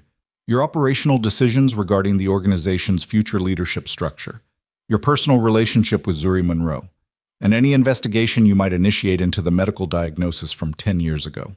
He paused. He knew you were looking into it within 24 hours of your first call to Lim. Ji-hoon set the paper cup down. So the text message, he said, was a warning, yes. Baek believes Sang-wook had already made contingency arrangements in case you moved against him. He doesn't know the specific nature of those arrangements. Ji-hoon thought about Zuri at Denise's house in Silver Lake, about the 2 large dogs, about his own read of Sang-wook's text. Some women don't know their place in a family like ours. Fortunately, that has always corrected itself, and the speed with which he had moved her. Is there anything in Baek's disclosure that indicates a direct threat was planned against Zuri Monroe? Ji-hoon said. The attorney was quiet for a moment. He says he has no knowledge of any specific action being planned. He says Sang-wook's references to her were always indirect. Like the text. Like the text. Ji-hoon picked up the paper cup again, found it empty, set it back down. Finish the disclosure, get the full written record, have him sign everything. He stood and went back to the hallway chair and sat and looked at the wall for the remaining 3 hours. He called Zuri when he left the attorney's office. She picked up on the second ring. He could hear kitchen sounds behind her. She was at Denise's house, cooking, which was what she did when she was processing something she had not yet resolved. Baek's disclosure is done, he said. 19 months. Sang-wook knew I was investigating the diagnosis within a day of when I started. A pause. The kitchen sounds continued. He knew, and he still let you run the dinner. He didn't have a better option by then. Moving against me before the dinner would have confirmed what I suspected. He decided his best play was to come to the table and try to manage the room. And he couldn't. No. She was quiet for a moment. He heard the sound of something being said on a counter. What are you doing today? There are 47 operational items that require my attention because my financial director has been compromised for 19 months and I need to audit every decision he had visibility into. He paused. I'm going to start on those now. Ji-hoon, I'm fine. I didn't ask if you were fine, she said. I asked what you were doing today. Another pause. Are you eating? He considered this. He had not eaten since 7 the previous evening. I'll eat. That's not a yes. I'll stop somewhere on the way back to the restaurant. Stop somewhere that has actual food in it, not coffee. He felt something in the vicinity of his sternum. Do something that was not quite a smile, but occupied the same general territory. Yes, he said. Okay, she said. Call me tonight. He stopped at a Korean diner on the way back and ate a bowl of rice with braised pork and kimchi. Sitting at the counter alone, and he ate the whole bowl, which he had not done with a meal in 10 days. The audit took 11 days.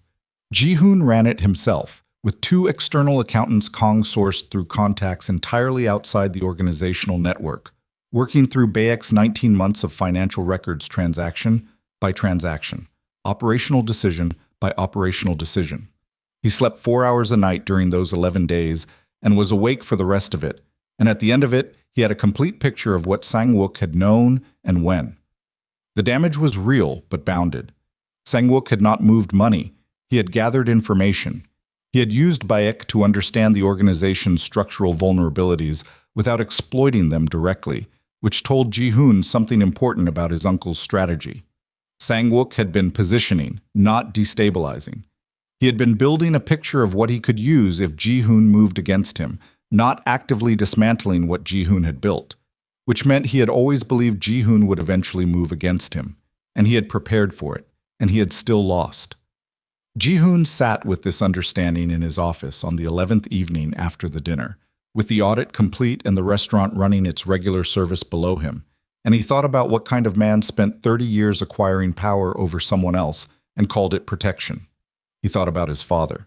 He had gone back to Mrs. Han twice during the audit, once to bring Robles back to her house and establish a more permanent security arrangement, once to sit in her kitchen and ask the questions he had not asked the first time.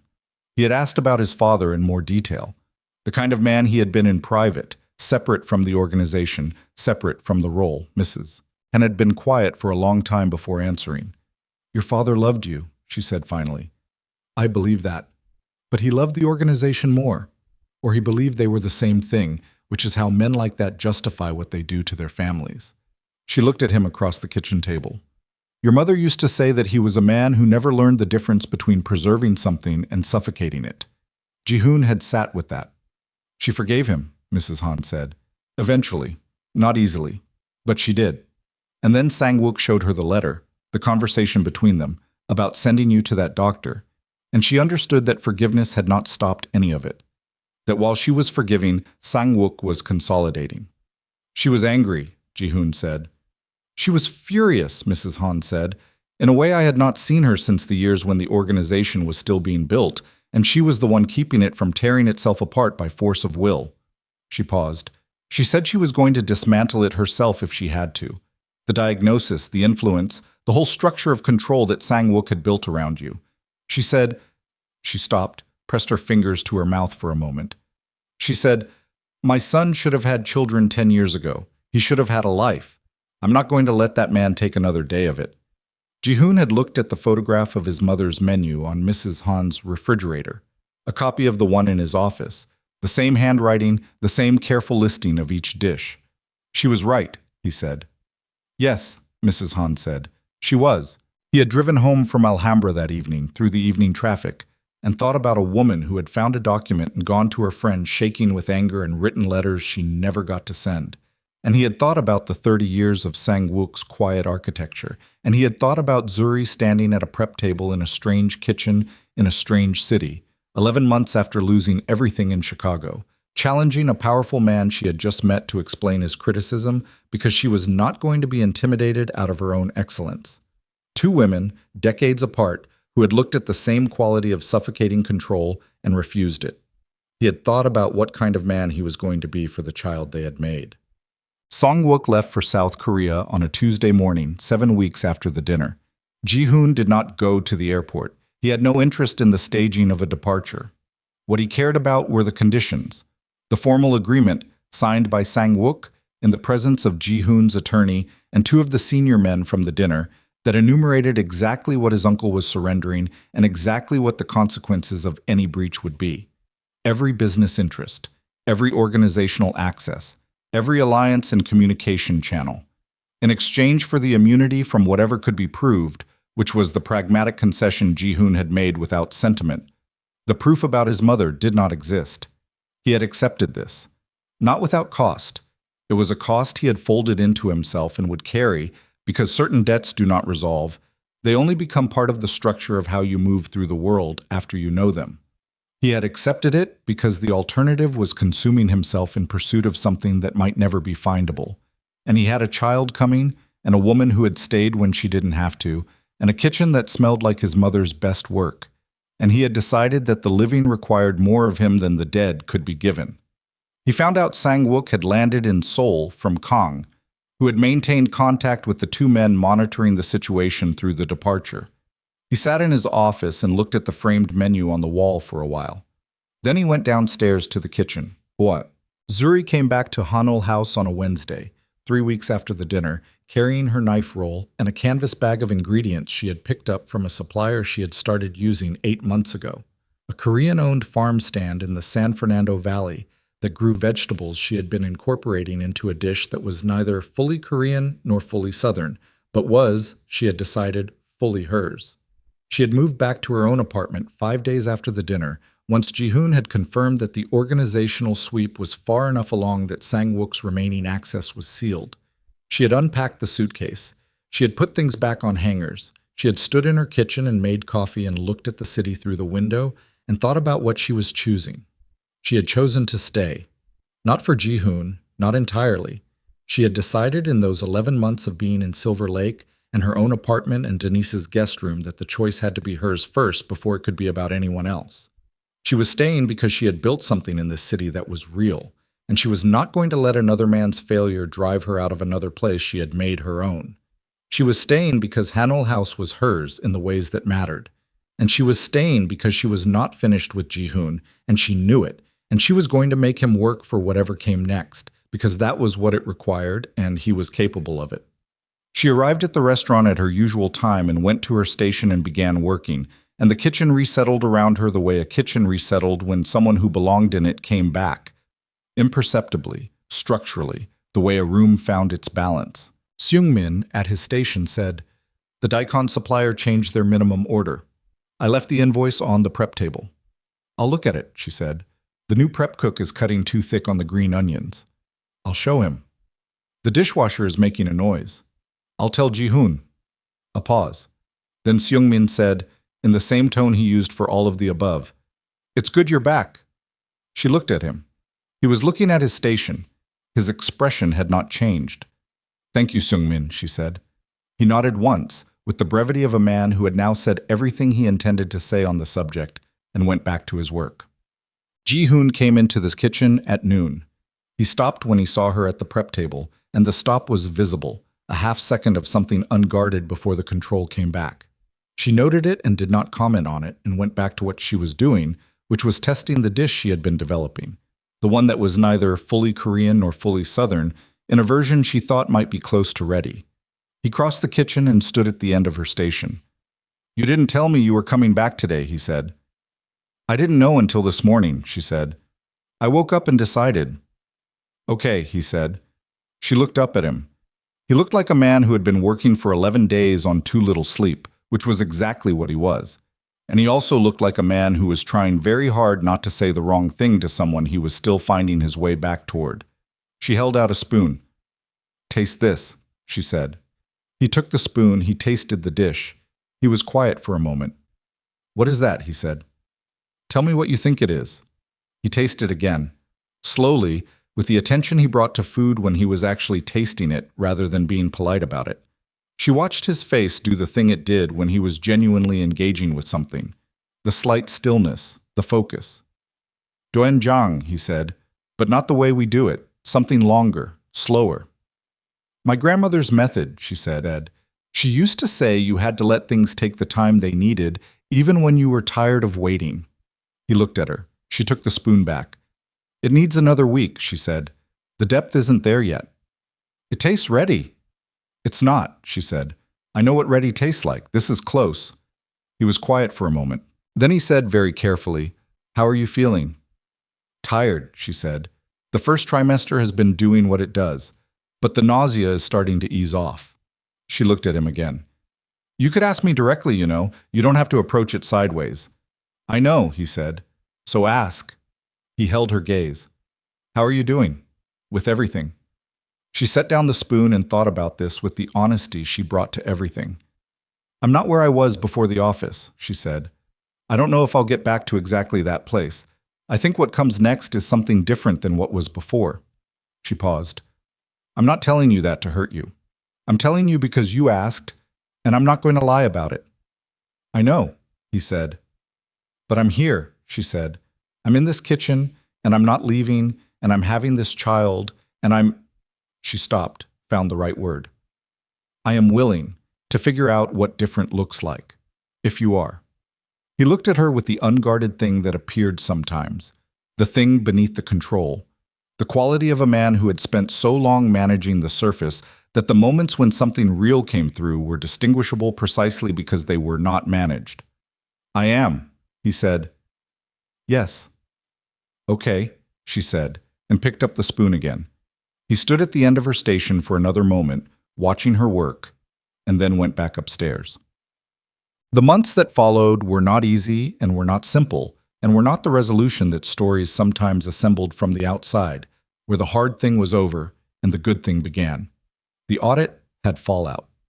3 other men in the organizational network had had peripheral contact with Sang-wook's information-gathering operation, 2 of whom had not known they were being used and 1 of whom had. The one who had known required a longer conversation, which Ji-hoon had in a private room with Kong present, and which ended with a severance and a clear understanding of what would happen if the terms of that severance were ever tested. The organization required restructuring. The financial architecture that Baek had managed needed to be rebuilt from a clean foundation, which took a certified external audit and 8 weeks of work that cost Ji-hoon more money than he had spent on any single operational matter in 6 years of leadership. He hired a new financial director, a woman named Song Ji-yeon, who had come up through legitimate corporate accounting and had no organizational history, which was the qualification Ji-hoon now weighted above all others. He began the process of dismantling the underground operations. Not all at once, not dramatically. He was not a man given to grand gestures, and the practical reality of unwinding an organization's illegal operations without destabilizing the legitimate businesses and the hundreds of livelihoods they supported required the same patience he had brought to every other complex problem. He began at the edges, closing the operations with the smallest legitimate cover and the largest legal exposure. And he worked inward over months, redirecting resources into the restaurant group, into properties, into the supply chain businesses that had always been the most honest part of what the Park family had built. He told Zuri what he was doing. She listened. She asked questions that went to the parts he had not fully thought through yet, the people who depended on the underground operations for income, the transition planning for staff, the time it would take. She did not romanticize it. She did not tell him he was a good man for doing it, because she understood that he was not doing it to be a good man in the abstract, but because he had a specific son coming into a specific world, and he had decided what he wanted that world to be. She told him it would take longer than he planned for. She was right. Zuri's pregnancy was physically ungenerous.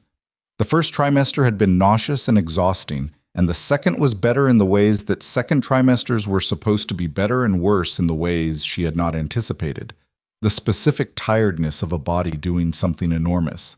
The way her center of gravity changed and made the kitchen work harder. The morning when she had to sit on a prep stool for the first time in her professional life because her back would not cooperate with standing service. Sung-min saw her sit down. He said nothing.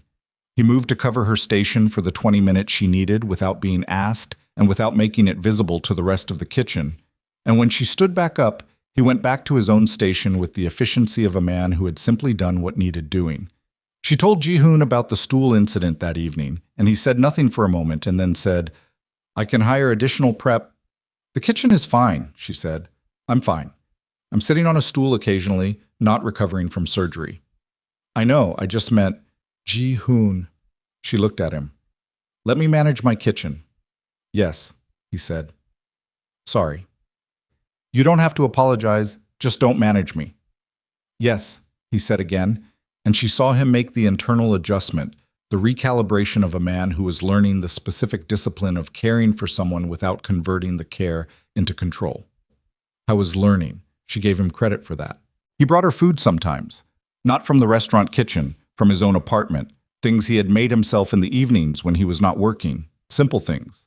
Rice and eggs and the braised short rib. He had learned from her description of the way her grandmother made it, different from Hanuel House's version, but recognizably related, a translation rather than a reproduction. He left them at her apartment in containers she found in the refrigerator when she came home from a late service, and he did not make anything of it, did not text to ask if she had eaten them, did not treat them as evidence of anything except that he had cooked something and thought she might want it. She always ate them. She did not tell him this for a while. Then one evening she called him and said, "The short rib is better this week than last week." A pause on the line. "I adjusted the technique." "I know, I can taste it." She paused. "You're learning. I've been cooking for 50 years. You've been eating food cooked by other people for 50 years. It's different." Another pause. "Yes," he said. "It is." The baby arrived on a Sunday morning in late November, 2 weeks before his due date, with the specific impatience of someone who had decided that waiting was not in his nature. Zuri had called Ji-hoon at 4 in the morning when the contractions were 15 minutes apart, and he had been at her apartment in 11 minutes, which she noted was faster than traffic conditions should have allowed. He drove her to the hospital in the dark city with the particular focused calm of a man who had decided that panic was not an available option and was spending considerable internal resources on that decision. He sat with her through 8 hours of labor. He was not good at sitting. He was constitutionally a man of action, of decision, of moving through problems, and the specific helplessness of sitting in a hospital room while someone he loved went through something he could not affect or manage was, she could see, one of the hardest things he had done. He held her hand when she let him. He asked the nurses questions in the controlled, precise way he asked questions when he needed information and did not want to reveal how urgently he needed it. When a complication arose in the 6th hour, a brief deceleration in the baby's heart rate that required the medical team to move with speed and urgency, Ji-hoon went completely still, the absolute stillness she recognized from the night she had shown him the pregnancy test, but different this time.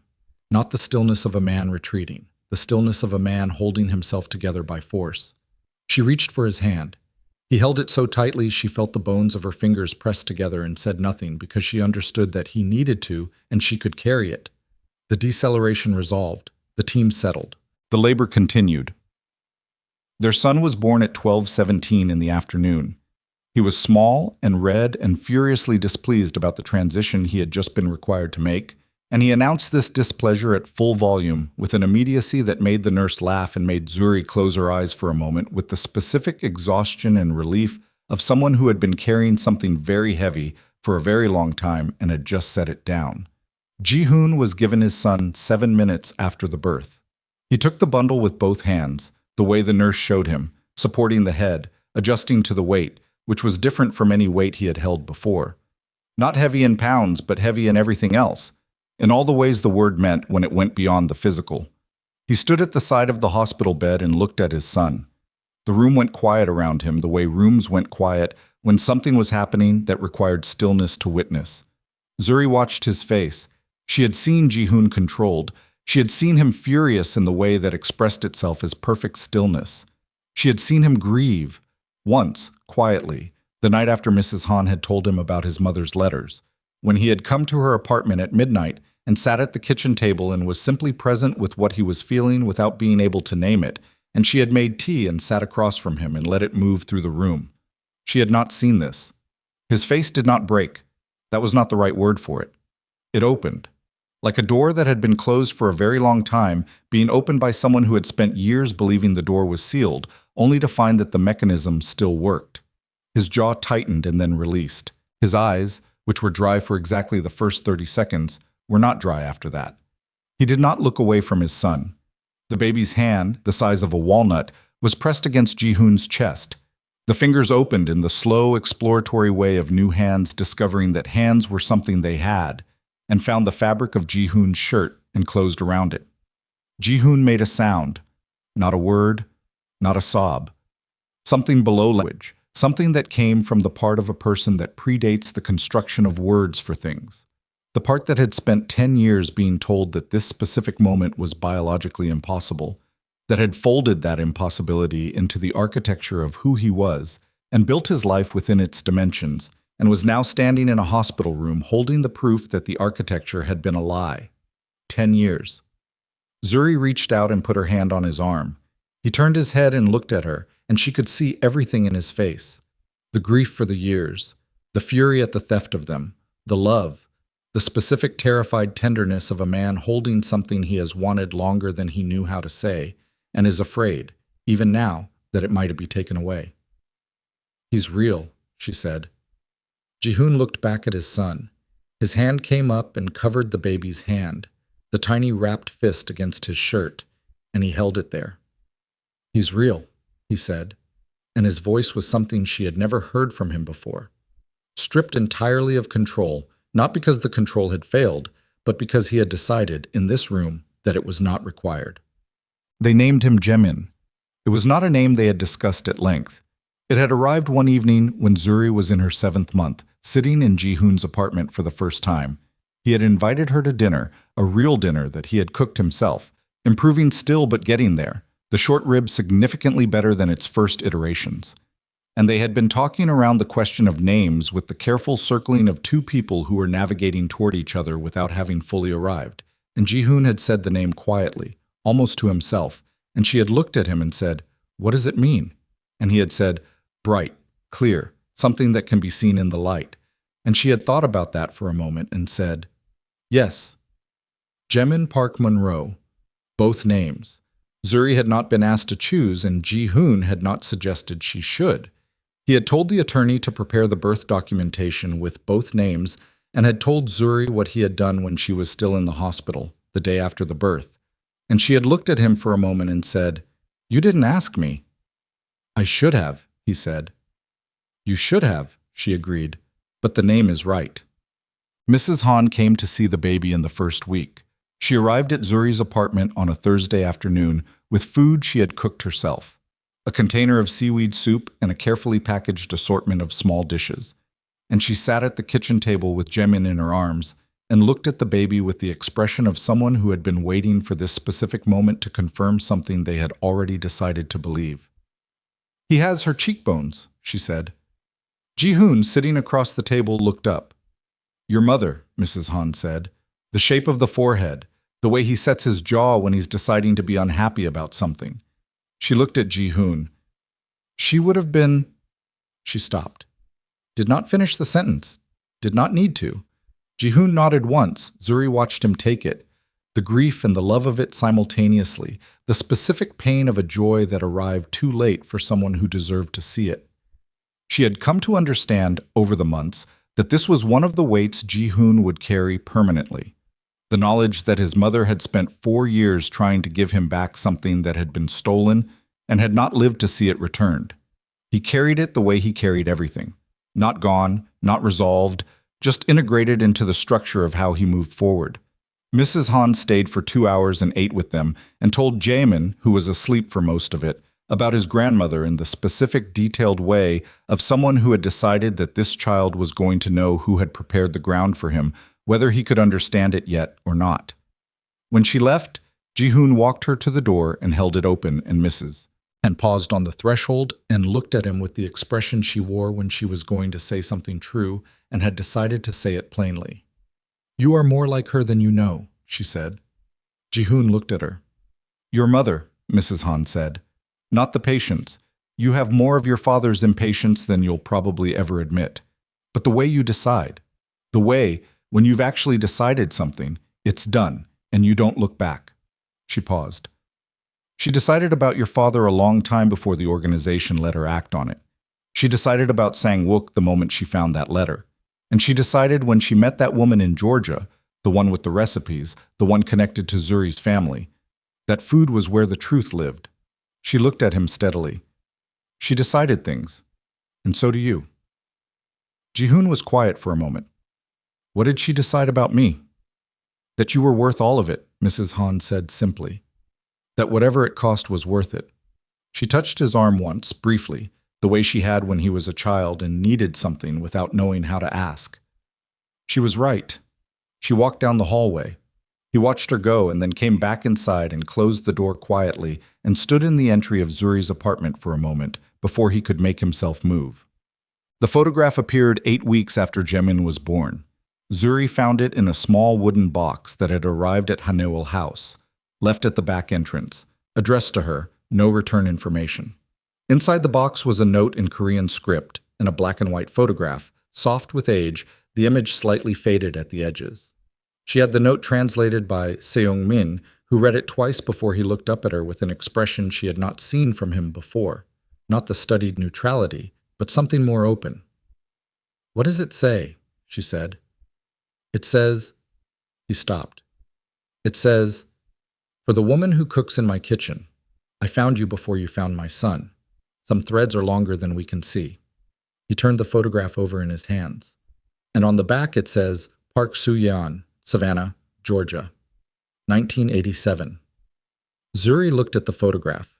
A young Korean woman in her 30s standing in what was recognizably a southern kitchen. The layout of it, the particular quality of light through a window, with a black woman beside her, both of them mid-laugh at something outside the frame. The black woman had her hand on the Korean woman's arm. They were standing at a counter with food between them, the evidence of a shared meal. Zuri looked at the black woman's face. She did not recognize her directly, but she recognized the way she stood, a specific posture, a particular angle of the jaw, a quality of presence that she had seen in photographs all her life, in the pictures that sat on her grandmother's shelf and on her mother's mantle and on the wall of the house in Savannah where she had grown up. Her grandmother had the same posture, her grandmother's sister. Women in her family, going back. She sat down on a prep stool and looked at the photograph for a long time. Ji-hoon's mother had come through Savannah in 1987, had met a woman who had taught her something about food, or had cooked beside her, or had shared a meal, or all of those things, in the way that meaningful encounters between people were never just one thing, had kept a photograph of it for 30 years, had walked back into her son's kitchen 4 years ago and found a woman who had come from that same thread of place and family and culture, and had said nothing, had simply watched, had understood something that she had not been given enough time to make explicit. "I found you before you found my son." Zuri pressed 2 fingers to her mouth. She thought about the stew. The night she had reconstructed it from Ji-hoon's description, the slow patience, the willingness to let things develop without forcing them. The technique she had said came from her grandmother's approach to collard greens, her grandmother's kitchen. Savannah, 1987. A Korean woman traveling through the American South who had stood beside someone in a kitchen and learned something she carried back to Los Angeles and built into a restaurant and passed to her son through the specific inheritance of food. Zuri sat on the prep stool in the kitchen at Hanel House for a long time. Then she picked up her phone and called Ji-hoon. He came to the kitchen that evening, after service, and she showed him the photograph and the note. He sat at the prep table and looked at it for a long time without speaking. When he looked up, his face had the quality it had in the hospital room. Not controlled, not performing equilibrium, just present with what he was feeling. "She knew," he said.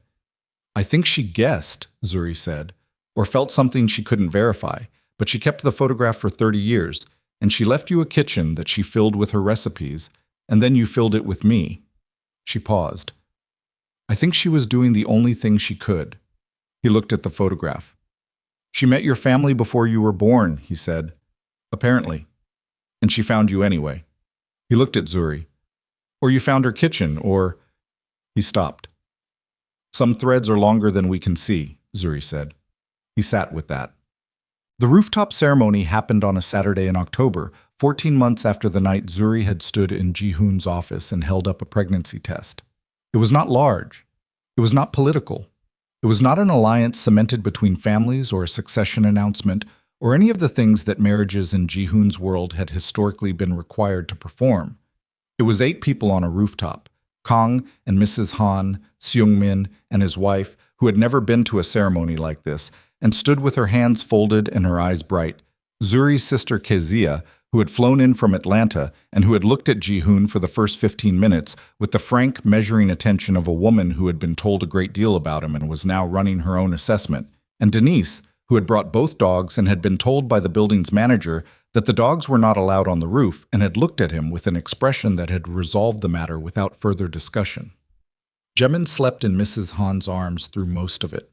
When he was awake, he looked at the lights of the city with the serious, engaged attention of someone encountering something for the first time and taking notes. They did not have a ceremony in the formal sense. They had words they had written separately and read to each other on the rooftop with the city below them and the October air moving through the night. Ji-hoon's words were short. He was not a man who used more language than necessary, and he had written what he meant and nothing else. He said, I spent 10 years believing something about myself that wasn't true.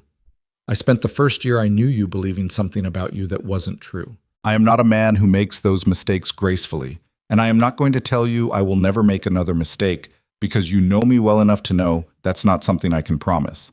What I can promise is that I will keep choosing you. Every time the choice comes up, which it will, I'll keep choosing you.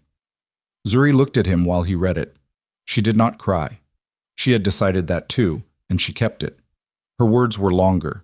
She was a woman who used language the way she used food, precisely, with attention to what each element was doing in relation to every other, and with a willingness to let the thing be complex rather than simple if the complexity was true. She said, among other things, "You are not an easy man, and I am not an easy woman, and I knew both of those things before I decided to stay in this city. After you asked me a question I am never going to forget you asked, I am still here. Not because I have forgiven that question in the sense of making it not have happened, but because I understand something now that I didn't when I walked out of your office with a test in my hand. You were operating from inside a lie someone else had built around you, and the first thing you did when you understood the lie was come to my door and tell me the truth. That matters. That's the man I'm choosing." She paused. "I'm choosing the man who drove to an old woman's house in Alhambra to ask the right question. I'm choosing the man who stood in a room full of people who had power over him and told the truth anyway. I'm choosing the man who stood in a hospital and held our son and did not try to hold himself together." She held his gaze. "I'm choosing you. All of it. The difficult parts and the rest." Kezia, 3 feet away, looked at the Los Angeles skyline with great interest. Kong looked at the photograph on his phone that he had taken of the city and found it needed adjustment. Mrs. Han, holding Jamin, pressed her lips together and looked at the sky. Ji-hoon crossed the distance between them on the rooftop and took Zuri's face in both hands and kissed her with the specific quality of a man who has come through something large and is no longer performing composure because composure is not what the moment asks for. Jamin, in Mrs. Han's arms, opened his eyes. He looked at the lights of Koreatown below, burning in every direction through the October dark, the city indifferent and continuous and enormous, operating as it always did without interest in the particular human events occurring on its rooftops. He wrapped his fist around Mrs. Han's finger and held on. The restaurant changed in the year that followed. Hanul House did not become something unrecognizable. It did not rebrand or renovate or position itself for a market it had not been built for. What it became was what it had been moving towards since the night a woman who cooked Southern food had stood at a prep table and challenged a powerful man to explain his criticism and refused to be frightened out of her own excellence. Zuri took the head chef position formally, not as Ji-hoon's wife operating in his kitchen, but as the restaurant's executive chef with operational authority over the menu and the kitchen staff and the supplier relationships, negotiated terms, her name on the documentation, her ownership stake formalized in writing by the same attorney who had handled Ji-hoon's organizational restructuring. She kept Ji-hoon's mother's recipes as the foundation.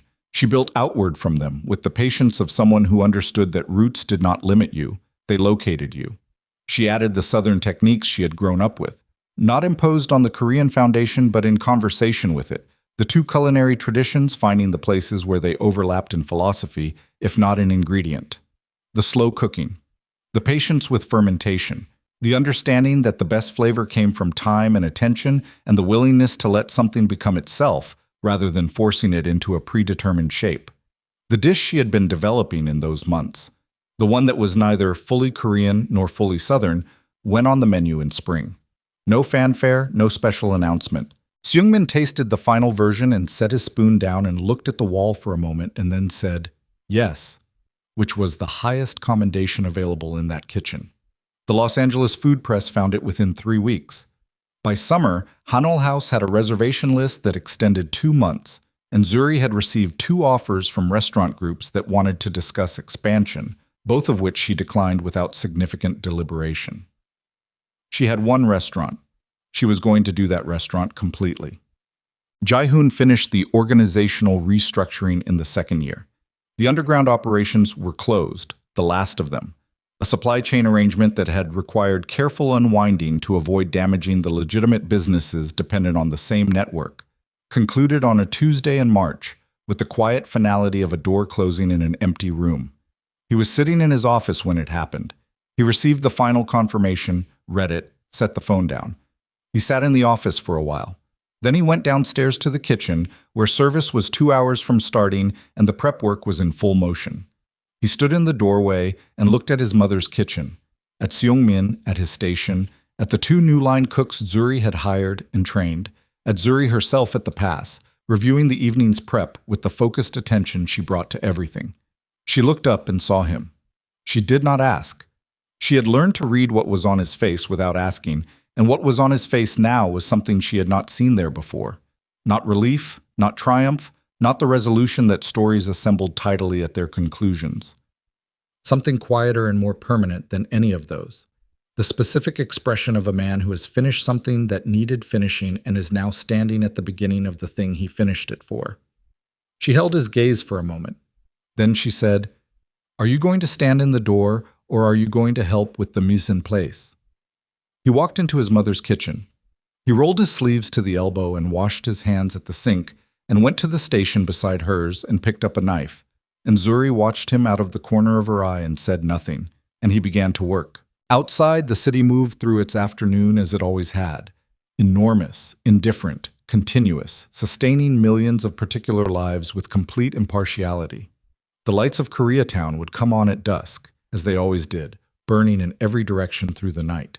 Inside the kitchen, 2 people stood at adjacent stations in the restaurant one of them had built and the other had inherited, and both of them had, in their separate ways, chosen. And they cooked, without speaking, in the particular companionable silence of people who have come through something large enough to change the shape of what they are, and have found, on the other side of it, that what they are is sufficient. Ji-hoon Park Monroe, 14 months old, was asleep in the small room off the back hallway that Ji-hoon had converted quietly one weekend into something that could hold a crib and a lamp, and the particular warmth of a space prepared for someone specific. He slept with his fist closed around nothing, holding on,